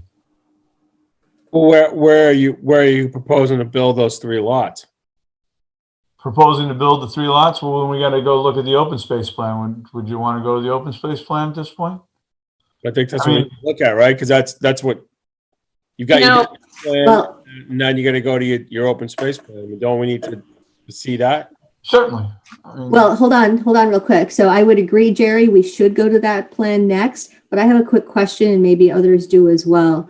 Okay. So, Mr. Ringwald, on the lot 11 here on the density yield plans, so you just talked about how there's a canopy of trees that would be left there, but I thought that those trees had to come down for street site visibility there. Have you In this talked about portion that? here, under the portion of lot 12, no. So I have to take down some trees right in through here for site visibility. That's lot 11. Lot 11 is going to have, there's another lot that's there. I don't remember the number of it on the open space plan. But what I'm saying is the A&R lot, which is what your bylaw reads, is you have A&R lots. If you take away A&R lots, then you can get a bonus lot for that. And so for this area here and a strip along the back, we can maintain all these trees in through here and maintain this tree canopy. It's only in this portion up in here that I need to take the tree canopy down. Well, what happens to your density calculation if you don't include the 3 A&Rs? If I don't include, well, it all depends on what you give us out of this. If this plan of 14 lots, which includes the existing house, goes down to 13, as you were sort of talking, if you lost lot 6, and you don't get the 3 bonus, then it's 13 lots. I'm saying if you were to start from scratch and you said, hey, I'm going to leave the 3 A&Rs, they're not going to be part of this development plan.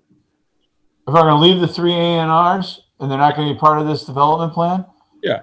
What happened? I don't know. I haven't looked at it from that standpoint because that's not the process. Well, but how would that be? My question is, if the 3 A&Rs are required, if you cannibalize the 3 A&R lots to create this density plan, Yep. why would that entitle the applicant to 3 bonus lots since you needed to consume them to get your 14 lots? I'm not entirely understanding your question. If we you- cannibalize the 3 A&R lots, You have 3 A&R lots there, right? yep. They're not shown as individual lots. They're now consumed as part of this plan. When you calculated your density plan, you included those 3 A&R lots in your density plan. Correct. Just like we included the existing house lot and this lot and this lot. So it's additive. It's 3 plus the lots. The 3 lots got consumed. So how do you get to pick 3 lots back up? I don't get it. Because the way your bylaw reads, it says if you have an area of A&R lots that you choose not to build, Mhm. then you may get bonus lots for that. So if we take this lot 12, 13, and 14 off, then under the open space plan, then they can be there. And those lots are in an area in here and 2 that are back in here. You know, that was how the open space plan was put together. And then all of this area through here, around here, and like it's easier to show over here. All of this area through here, all through back here, and a strip that comes back in around is open space. Plus this whole section up in here is open space, not called open space. It's called parcel B because it's being used for a big chunk of wetlands, and then the septic system and the common septic system and the drainage for the site. So the reason why I brought up this question to begin with was that it related to number 11 on this particular plan is because that isn't a very large space for trees to begin with. I drove by there today to refresh my memory, and there just isn't a lot there.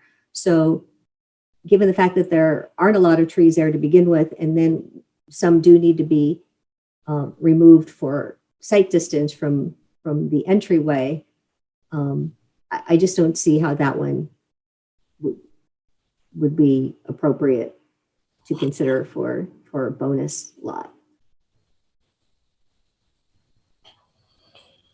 So that's my take. Does anybody have any other comments around what Mr. Ringwald has explained?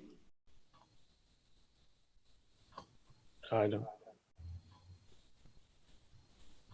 It's hard to do this without looking at the open space. Yeah, we need to see the. So open let's go to space. that next.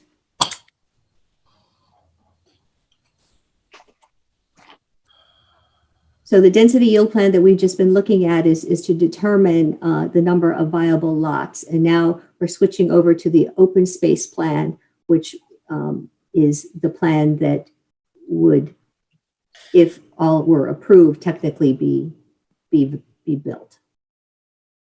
Okay, so before I bring up the other plan, I was planning to kind of cover a number of topics this evening, including, where we've come from and butters comments and such. So I have the open space plan that you have before you. I have an open space plan that was modified, that was submitted to you folks, I believe last week. It was modified to reflect some of the comments from butters. Where do you want me to go? So you provided In there, or the one that I've modified to address some of the butters comments? Well, the one that was the modified plan was available to us last week. So let's go ahead and look at that one. Okay.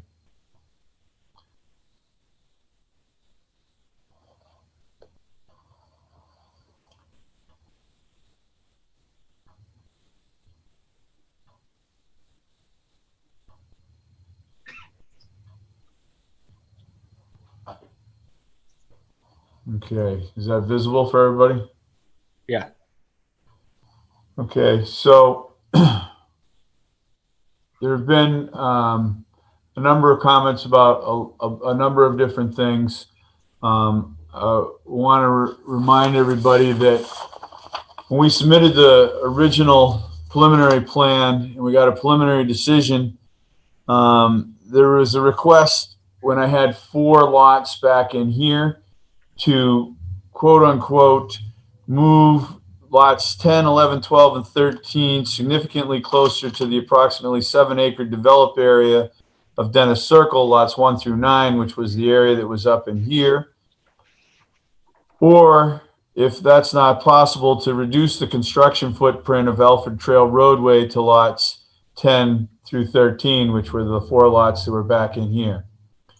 So what we did was we reduced Alfred Trail to a private way, designed it as a common driveway, kept it out of the 50-foot setbacks in here, comes in, it does do a crossing of the wetland to the 50-foot setback here, rather than taking it all the way up and around through here, because this type of a drive up and around through here would have much more disturbance to the slope going down to the wetlands, more disturbance in the 50-foot buffer headed down to the wetlands. And so this has got a minimal crossing. I've walked this with the Conservation Commission. I've given them plans. We've talked about this. And we had just 2 lots back here. Then we had the balance of the 2 lots, the 14, including the existing house up in here. The abutter, Mr. Gallagher, has had a number of comments. We've had a number of discussions with him, and we have looked into providing him with a 50-foot buffer along his property. There were 2 lots here in the open space plan, another that had a shared driveway to Hadawin, another 2 lots here, and then 2 more lots here. And then the rest of this picture looked pretty much the same.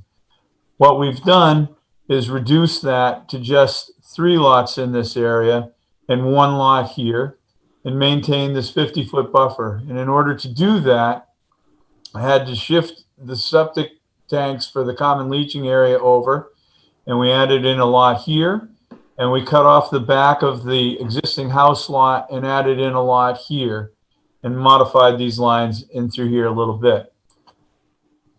So I'm still at the number of 17 lots here. The development is still here. We've provided a buffer here. There was some conversation about at one point having a driveway in here, and then later times not having a driveway with here and keeping this all a green strip. So what we've looked at now is to modify this with turning the house on this lot perpendicular to the road, turning this house perpendicular to the road, and having a shared driveway that comes in outside of the 50-foot buffer and accesses each of these two lots outside that 50-foot buffer. So these backyards would back up to this backyard would back up to this backyard. It would take out this driveway out of this buffer strip, and this buffer strip would remain green. And I inverted this lot so that there's no turnaround or any driveway for this and that. So that's a modification to this. Things that we've done relative to discussion with you, Butter, and it maintains a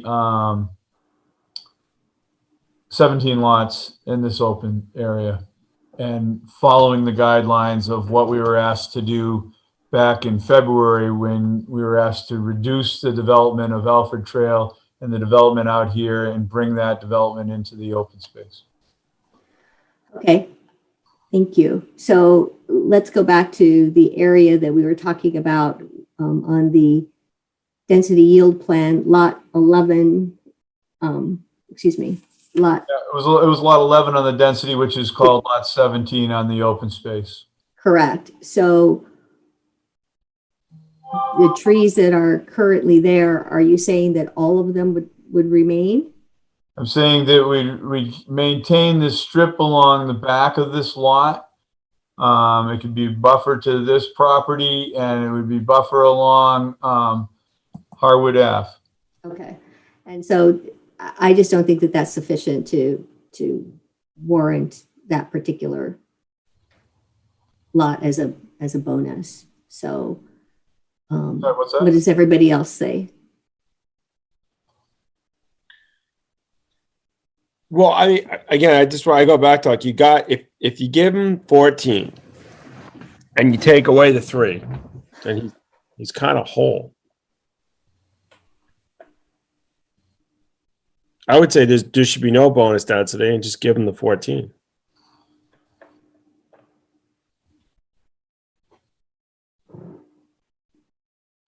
Can we see the whole open space plan? You're cutting off the upper portion. Certainly.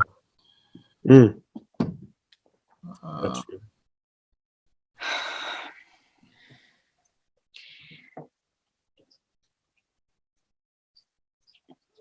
There you go.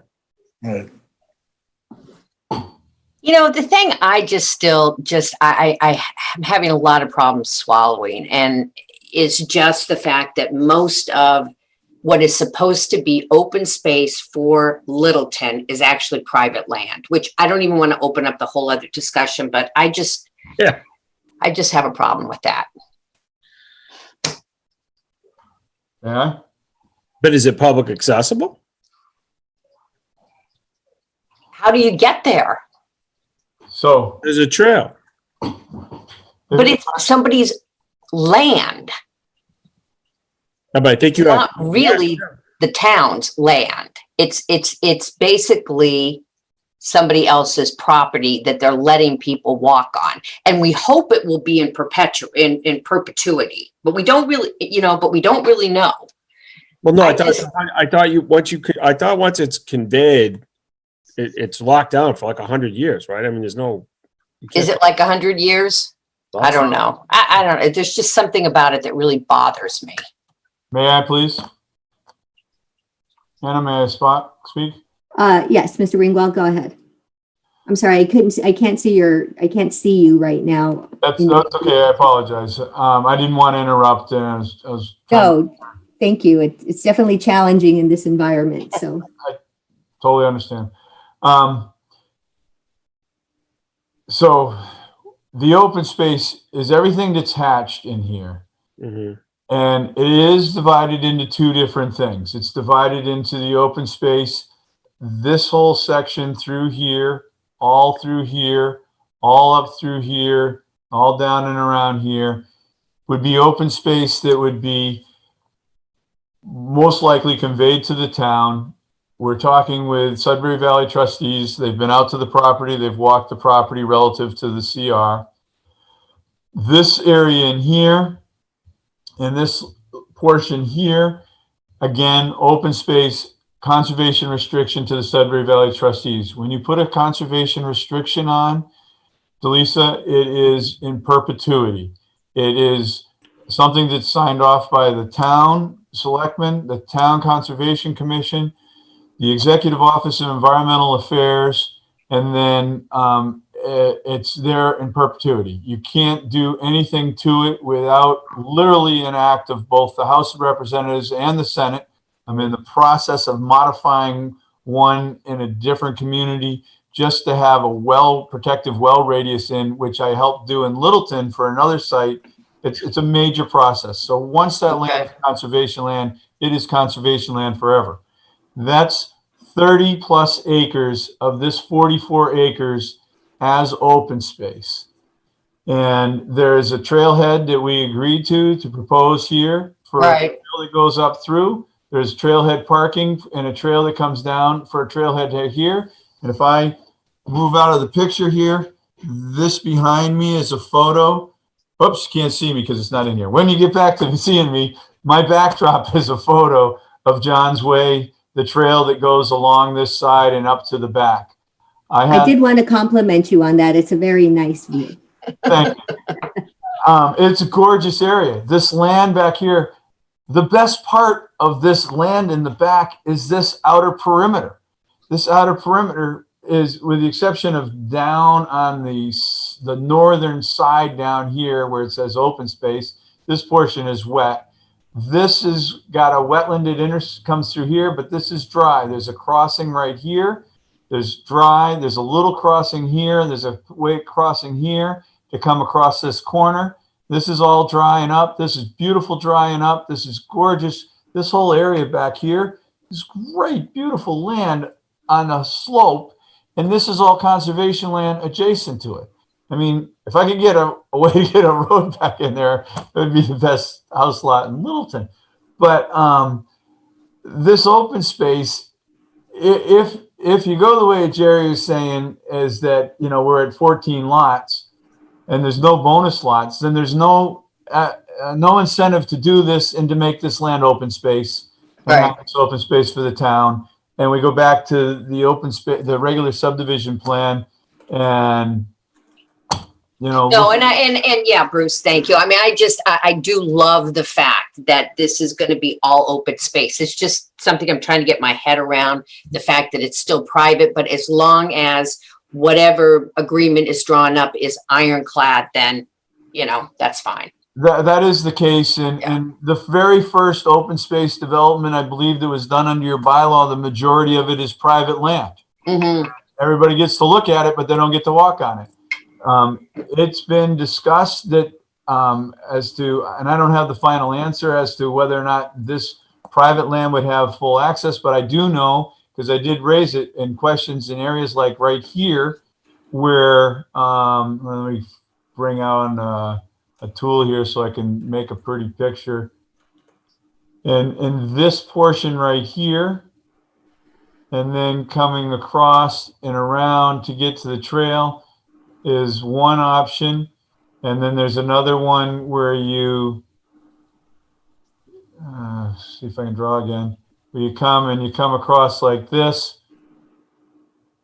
You know, those are two different options. To do this, this is something that could happen and would be permissible under the conservation restrictions, the way we would set it up, because we do want this trail to be coming back here. And it was the Trails Committee that was concerned about connecting from here down to here. And again, this is all upland, great land, nice sloping, very little understory. I mean, you can stand back here right now and you can see forever in all these directions, including up past into this direction. I think this is very beneficial open space and land. And it, you know, I've been doing these type of developments for 35 plus years. And whenever you can do an open space land, the open space that you get is so viable and valuable to the communities, even if the people aren't all out there walking on it. Yeah, I'd much rather see something like this than a standard development. So, well, Thank you for I have the concern. taking more time. You're at the same number of lots on a conventional versus the open space, and it doesn't become viable at that point in time. Can you please repeat the last sentence you just said, Mr. Ringwald? I couldn't hear you. I have a big concern that if there's no bonus lot and you reduce the number of lots from 14 to 13 under the conventional, then the applicant, why would they go for it if it's going to be 14 lots in this layout and not make it 14 big lots that they could sell for more money and not make it and do it as a conventional development? You know, there's no incentive to go in the open space direction. Right. Well, What I'm about, sorry, go ahead. can I, the two lots down at the end, the lot 13 and lot 14. Hang on a minute. Wait, down on the, yeah, I'm pointing to it like people. These two here? No, down the old, from the old plan. From the density yield plan. No, from the old density yield plan. Oh, density yield plan. Hang on one second. No, you don't have to bring it up. I'm just Yeah. talking. No, Okay. I know where it is. Okay, Okay. sorry. That little square down on the bottom, that to me has some merit if that didn't get built. Okay. Down on the left, Bruce, if you want to point to it, Down here. right there. Is If that the lot you're stayed in talking its about? natural- If that stayed in its natural state and the open space came with it, I see Bruce's point where there should be some sort of reason to go with this open space plan as opposed to the conventional. He could do the conventional. He could maybe get 14, probably 13. To not build those two, is it maybe worth, and I'm just throwing this out there for maybe 13 and 2 bonus lots, 15 lots? You know, I kind of agree with Anna about the first lot, no bonus on that, but there should be a bonus on at least those last two. Mhm. This- About the 14 lots and 2 bonus lots, 16. So, Mr. Ringwald, real quick, can I ask, in that space that you were just Yep, right there. looking at with your hand, Yeah, I'll- how wide is that? Because when I saw that today, it's right next to town property, which is also full of trees. So it's hard to really discern where town property ends and where this one begins. So how wide is that? I want to say that it's 200, Mark's telling me it's 210 feet along the road. Okay. In round numbers. So how about this, Bruce? Since I'm playing, let's make a deal. You're still going to come back and prove to us that Not the way it Hollywood squares on my screen here. I'm sorry. you're still going to come back and prove to us that lot 6, and I think you're going to have a hard time to prove it. But if we hold that thought till the next meeting and we come up with 2 bonus lots for the thing on the end, and we either come with 13 to 15 or 13 to 16, 14 to 16. Is that something we can embrace? I mean, I don't know how the board feels, but I do agree that it does make more sense to do some sort of conservation restriction, have all that open space that is worth something, and it does make, I guess we got to give a little to get a little. I guess where I'm coming from. Okay, well, so that is something for you to take back to your client. If I heard what you said, Mark, let me just repeat it. So from the density yield plan, right now, number 6 does not look viable. So unless there's something outstanding that comes back, that lot is not viable.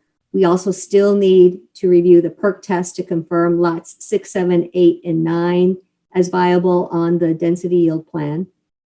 And we'll have that discussion at a future meeting. And then we're looking at excluding the density yield plan lot 11 as a bonus lot, but we would consider lots 13 and 14 from the density yield plan for bonus lots. So that means that if we excluded lot 6, that's 13 on the conventional plus 2 on the bonus for a grand total of 15. Mm-hmm. Is that correct? Yep, and if he can prove he can get lot 6 at the next meeting, then it's 16. Well, hang on a second. Now, when we were talking about lot 6 before, there was, Anna had some concern about lot 6.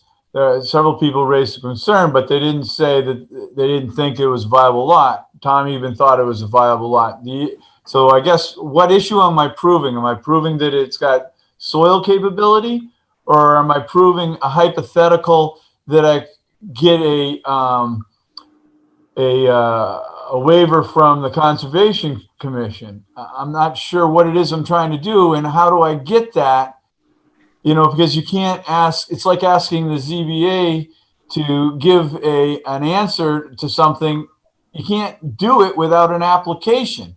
And I'm not making an application and doing a whole notice of intent and designing a driveway crossing to get to lot 6. So I think you folks need to, if it's an issue of the soils, great. I've submitted those. We can talk about those and we can look at that. But I don't know what exactly I can do relative to getting a decision from the Conservation Commission without making a filing. So, Can I comment? sure, Mr. Portante, go ahead. So I tend to agree with Bruce's comments, and that's why I was trying to say, if we conceded the 14 lots, just concede it. Whether 6 is viable or not, let's just agree that he can draw 14 lots and probably get him to work. If you want to make him come back 100 times, I mean, he could probably figure it out. That's what I'm saying. Let's just concede that, not haggle over 6, right? If the goal is to get to this open space and get it approved, then so if you concede the 14, you say, fine, well, you're not going to get all 3 bonus. Let's say you get 1 or 2. That puts him between 15 and 16 lots, which is, I think, what he may be trying to achieve. I'm just saying personally, and that should be Right. agreeable. So I agree with Jerry. I think that makes sense. We'll give him the 14 and then the two over there for 16. And if he can get them, great. If he can't, that's his problem. Well, by saying 14, you're talking about the 14 on the conventional, and I still have a concern with lot 6. I'm using the word viable, and I'm saying that because you're right, Bruce, being able to get a waiver from Conscom is unlikely. I don't know if we have anybody in our audience from the Conservation Commission who could speak to that, but given all of the issues that lot number 6 had, I just don't see that being able to use that for the numbers works. So I've been saying from the beginning, I just think that one needs to be excluded. So that leaves 13 on the conventional plus the 2 bonus lots up front is a 15 total. And so that's 1 lot more than the 14 conventional development, and the cost of all that and the transition, it's 1 crossing in either direction. So I would think that the applicant would be inclined to go with a conventional development and no open space and deal with 1 crossing for 1 beautiful lot. This lot here abuts all this conservation land in the back. That lot sells for a lot of money as a conventional lot. And I think if I could get you to 16 lots, however you want to slice it, that there's either 13 lots and there's 3 bonus, or there's 14 base lots and there's 2 bonus, then you get all this open space in perpetuity, the trails, the connections, the floral, the wildlife connector, and all of that. Otherwise, doesn't make sense. I could make a 1 crossing right here and have one lot that's very big in that conventional plan, that lot 6 going all the way back in through here. It's gorgeous. Can I ask a question? It might be a dumb question. Yes. When you drew your conventional for the density plan, why didn't you include lots up in area A? Why didn't I include lots way back in here? I mean, if you've got that much space, why didn't you draw more lots? I didn't put more lots back in here from the standpoint of extending the frontage and moving these roads out and about in the conventional layout. So But you could have done that though, right? you could have, but we were at a number that we had development in the area that we talked about that was a reasonable amount that you could have space for the lots to have a reasonable size home and work. Let me ask it a different way. Could you have drawn more than 14 lots if you wanted to? For density? I don't know. I'd have to play with it. But I guess the answer would be yes, but I would have to extend the roads, and I didn't want to extend the roads further than they were. No, I mean, wait. Now, From a density standpoint, yes. Let me rephrase my question. If you're just trying to get to a number of lots, you could have drawn your conventional any way you wanted to to maximize the number of lots. I would say there is more that could be had back there, yes. So then why don't we just concede the 14 lots and stop haggling about 6? Because that's what I'm saying. In a perfect world, he could get more lots. I don't know about that, worry Jerry. about lot 6. Yeah, I don't know. I mean, there's Okay, that's different. actually, if we go back to what's back in there, I mean, I'm sorry, what's that? I thought there was a large swath of wetlands and other areas. So This shows the wetland line on this side there. This is upland in here. Let's see if I can get back to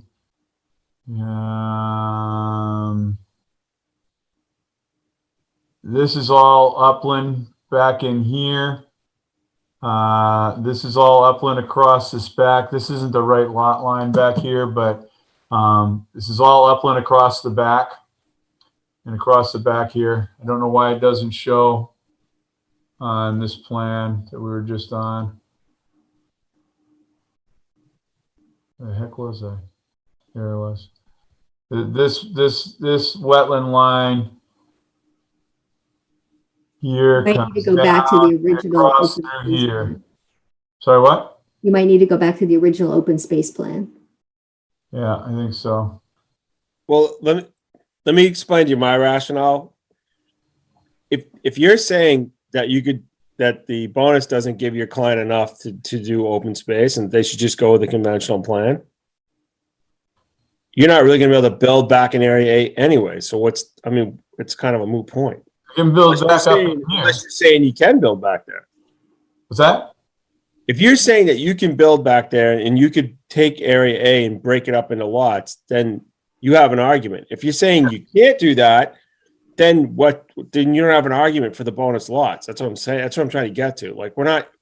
Yes, I can build. Yes, I can create lots back here, and I can create more lots in here. This is all upland in here. This whole big area is upland in here. So I can create more lots in there. So with that said, I'm going to pause this conversation real quick because we have not heard from the public. Mr. Bigelow, I wanted to ask real quick before we open up to the public, any comment? You don't need to, but if you have any comment. No, I haven't had any comments on this. Okay, thank you. And So we have Brian Beam is looking to talk. okay.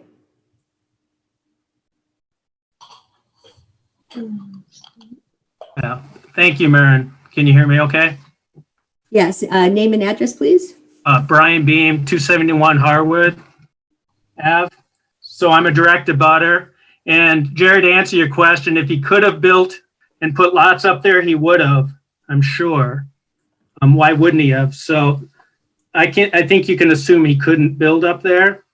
And I don't know if anyone saw the rough diagrams that I sent in, but from the time this was approved as an open space plan to now, the publicly accessible open space, I don't know, maybe Bruce can tell us how much acreage it's been reduced, because it went from a really massive public accessible space to the perimeter he shows now. So bottom line, you guys are going to do what you want to do, but I think the open space plan, whether it's, 15 or 16, is still a bad deal for the town. That's my input. Thank you. Thank you, Mr. Beam. Do we have anyone else from the public who wants to comment? Nobody that's raised their hand at the moment. Mr. Peak and Mike Gracias. Mr. Peak, please. Hello, Maren, I was wondering if it'd be possible if you could pull up the comments that I submitted.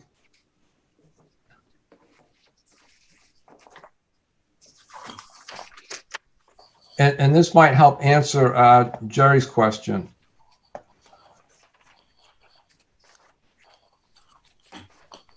And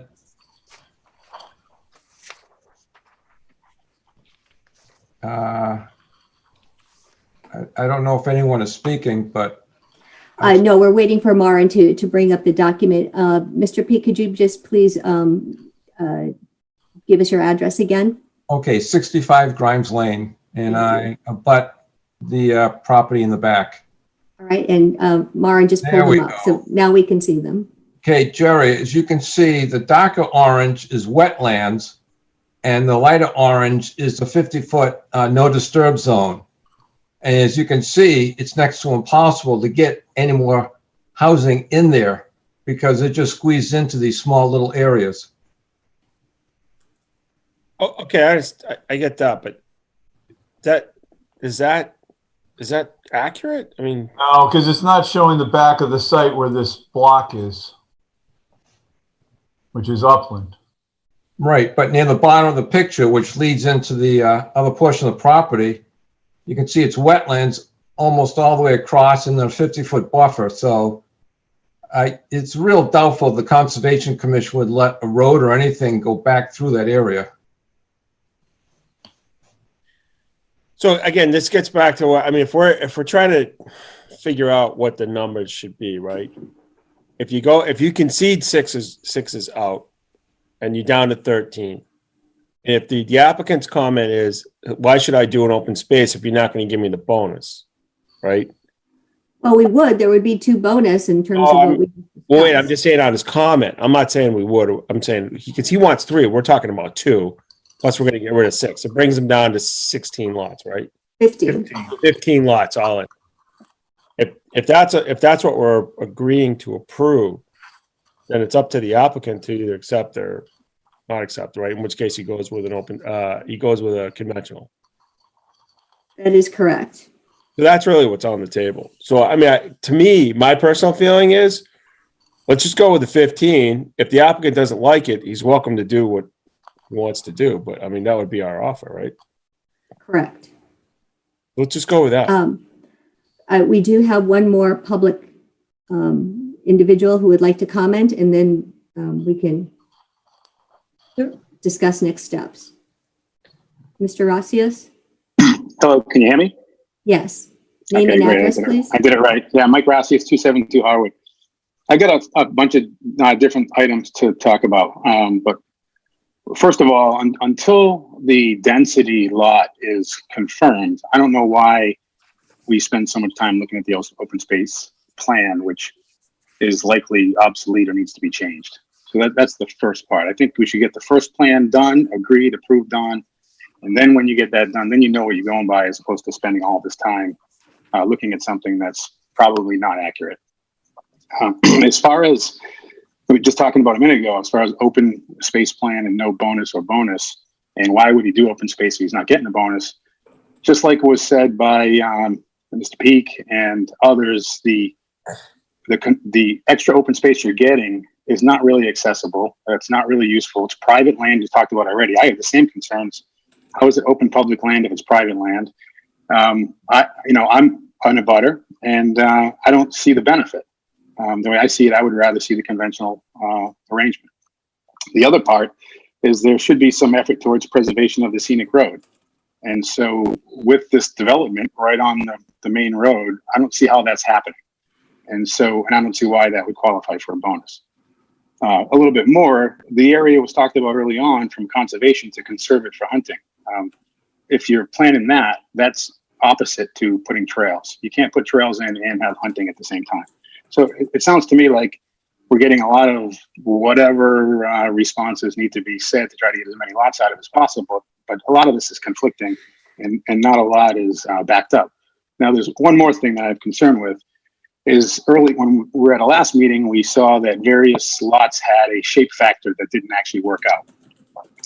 So they somehow have magically worked out, but I haven't seen any of the shapes of those original lots changed. They're all the same as what they were. Now, so I don't know how the numbers changed, but in addition, the backside of those large lots and the up, further away from Harwood, the wetland areas and so forth, I haven't seen those on the plans that are marked out completely. And so there are numbers that are based on calculating the shape factor based on the upland area and the wetland area and the perimeter and the area and so forth. And some of those numbers are there. But I'd like to have all those numbers and all those dimensions shown on the full plan so we can verify if those lots really are what they're saying they are. Because lot 9 looks to me like it's majority wet, and somehow that's making it exactly 0.4. There's a bunch of lots that are just making the percentage, and it just seems quite coincidental. So I think it's important to show all that information and not cut off the part that's part of the calculation. That's pretty much all I've got. Thank you, Mr. Rasius. Can I respond to any of that? Sure. Oh, be good. The shape factor issues are all on the bottom of the density yield plan. All the numbers are there. The upland area is there. The lot perimeter area is there. The lines did not move very much to make it go from 0.4 to 0.41. And that's all been adjusted, and that information has all been provided to Green International, and they agreed in their last review comment at the very top that the lots have all been revised so that the shape factor is greater than 0.41. And it says that on the plan that was submitted back, I don't know, some time ago. It was back in December and then revised in the first part of March. Okay, thank you. So, planning board members, so I think where we are right now is, from what we've heard, that Mr. Ringwald and his client have a discussion to be had, and that is whether to accept the 15 based off the density yield plan, which removes one, I guess the proper word, removes technically 2, one of the bonus density and lot 6. So that brings us to 15. Or he can choose to go the conventional route. Is that accurate, planning board members? Well, no, if he's coming back again, he can still try to prove to us that lot 6 works. I mean, I just don't think that he can has be that done. option. No. Well, wait, so do you want to take, are we going to vote to take 6 off the table tonight? No, I think that's just where we are right now. All right. And Okay, good, okay. I mean, that's where we are right now, and he and Mr. Ringwald can discuss with his client what he would like to do, and we can continue the hearing. Okay. Can I respond to the comments from earlier? Who's that? It's Mike Gracias, I'm sorry, but can I respond to the comments to answer to my comments? So, Mr. Rosses, you're asking if you can respond to Mr. Ringwald's comments? Yeah, his response to my comments. Okay, please be brief. I'll be brief. It just the only question I was asking is he mentioned all the numbers were on the bottom of the plan. I'm concerned, or I have questions as to whether those are accurate. So all I'm asking is the data and the information on the wetland boundary information, if that can just be provided. That's all I'm asking. So if that can be provided, I can do my own verification. Thank you. Thank you. That's all. And I do see that Mr. Peak has his hand up. Mr. Peak, do you intend to provide public comment again?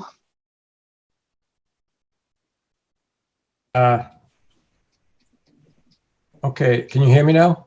Yes, now we can. Yes, real quick. I wanted just to answer Jerry's thing earlier, but I have a few comments about the density of the bonus. First of all, yes, there is roughly 200 feet along Harwood Ave, but please keep in mind there's about 50 feet of wetland and a 50-foot buffer, so those would have to be left alone anyways. And there's an easement there that already has a driveway on it. So then that portion, you know, of Harwood Ave is already taken up. And then my other one is, according to the, whoops, I had it up in front of me. There we go. When you have a reduced frontage lot, there's a couple requirements on it, and each lot shall have a frontage of at least 35 feet. But the next item says egress over that frontage shall create no greater hazard owing to grade and visibility limitations than would be normal for a standard lot in the same area. Now, that area happens to be very steep at Harwood Ave, and it's also wetland where that 35-foot comes out. So my question is, due to that, is this actually an A&R lot? And if it's not an A&R lot, then it's not qualified to give up a bonus. All right, Mr. Peak, thank you very much. Mr. Ringwald. Yeah, there's upland land, so you can pull off onto the property from the road, which is what you need to have so that you can have access to the lot. The access, that creates it as an A&R lot. And then there's the issue of whether it's a shared, you make a shared driveway or not. And we propose to make a shared driveway on it. So it's not affecting the access to the property. And from an A&R lot, all you need to have to make an A&R lot is the access. And in this case, it can't have another reduced frontage lot adjacent to it. Any comments, planning board members? No. Okay. All right. So with that, let's proceed to determine next steps.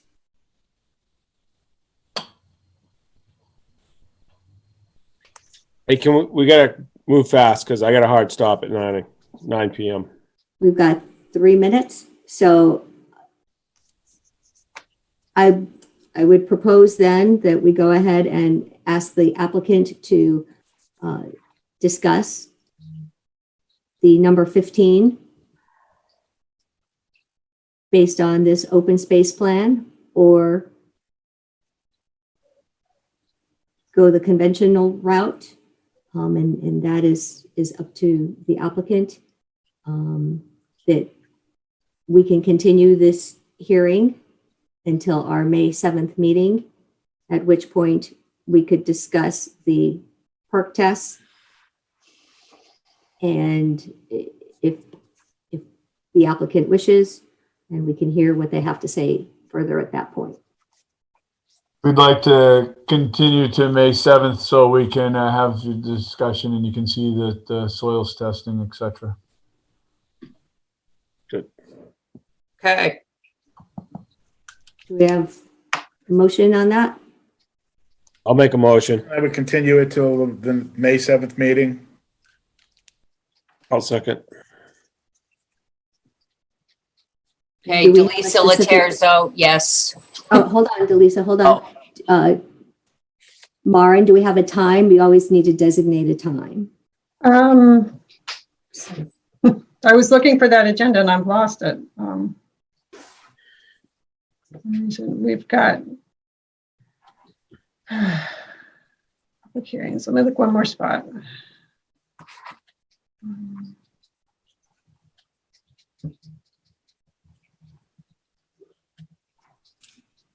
Mr. Bigelow, thank you very much for your time.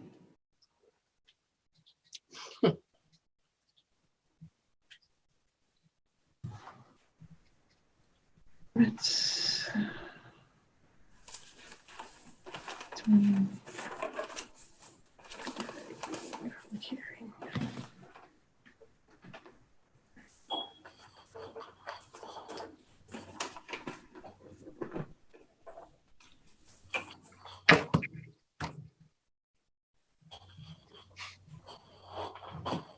okay, the library hearing is at 6:45, and the Hager Homestead, I believe, is 7:30.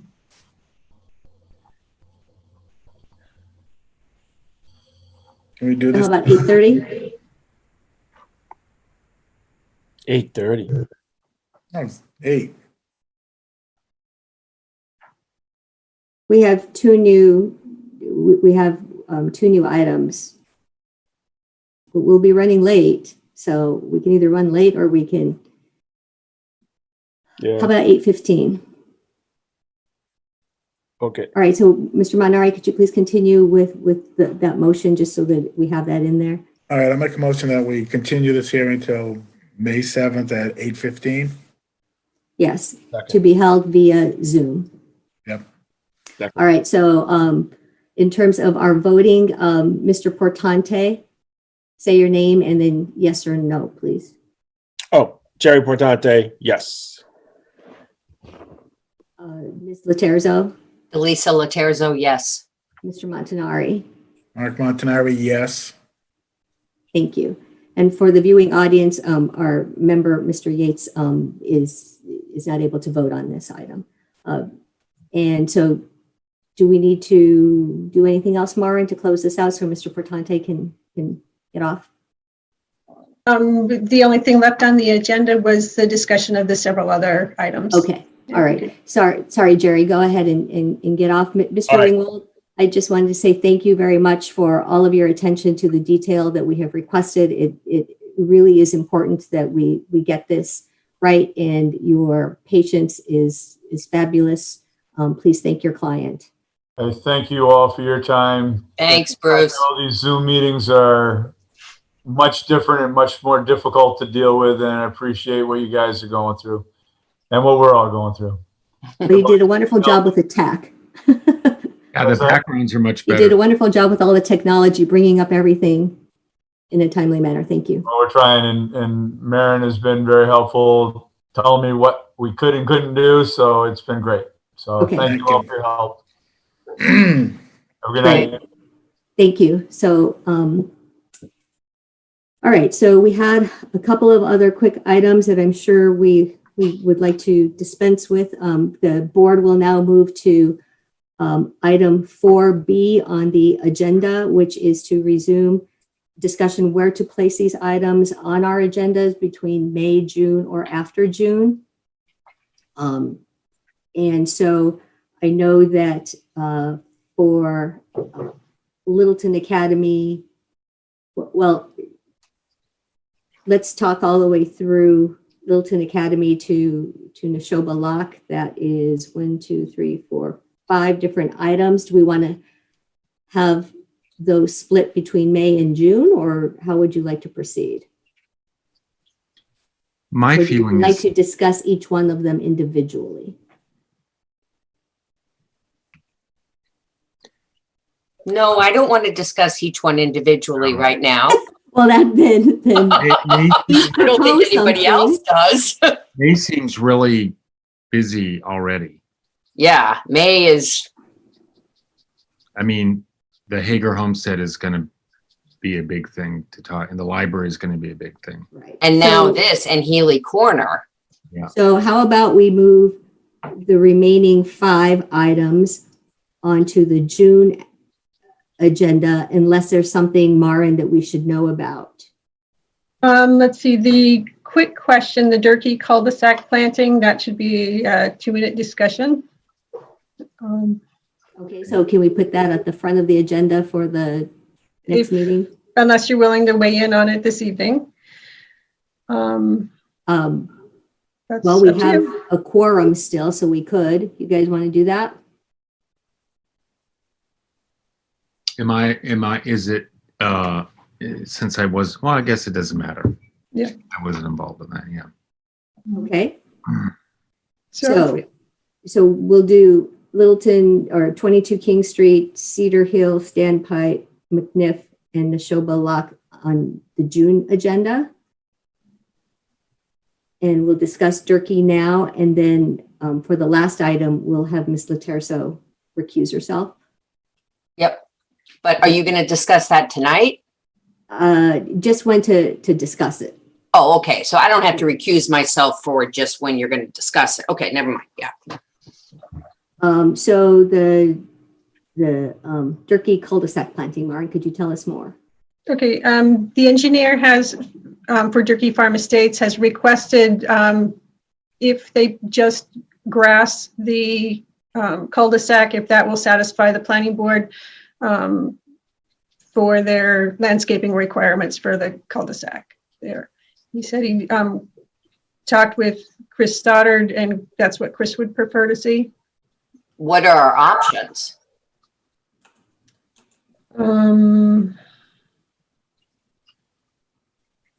Let's see, you could, what are your landscaping options? You could require landscaping to be done in the turnaround itself.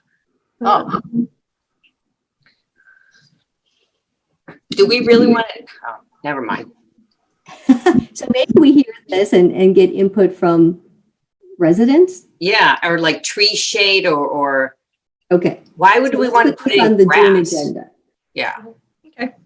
The question is, who's going to maintain it? Yeah. It's always been the issue. And it's not eco, I mean, to put grass in anyways. Yeah, I'd say we table that. I'd like to discuss that and hear what options are out there. And Okay. things that are, you know, I'd like to hear xeriscaping and let's look into, take into account climate change, blah, blah, blah. Mhm. Okay, I'll add it. Okay. All right. So the last item, actually, I think I misspoke, Ms. Laterzo. There is actually something that I need to discuss with the other board members. So Okay. Can I say goodnight then? you can. You get off scot-free now. All right, everybody. Have a nice evening. Thank you. Adios. All right, Thank thank you. you. Okay. So on February 10th of this year, the Board of Selectmen voted at their meeting to execute the host community agreement with G7 Lab. And I believe you were sent an email that indicated that that has been executed. Is that correct, Maren? Yes, Chris did weigh in. Chris Heap, town council, did weigh in and says that that has been executed. Yes. Correct. And so I don't know if you all had an opportunity to take a look at that, but I think the question before us is whether we hear this or we wait until 45 days after the release of COVID-19. And then I had a question. I didn't have an opportunity to look this up, but I thought the CCC was closed during COVID-19. So even if we were to move forward with this application, it's almost like we would then be ahead of the CCC rather than in tandem with the CCC. I would couch the question just a little bit differently. The local bylaw says that a complete application to the planning board includes CCC approvals. The question from G7 Laboratories is whether or not the planning board would accept an application before they're completely done with the CCC. And then, as Anna noted, that the other question remains of the planning board can choose to also not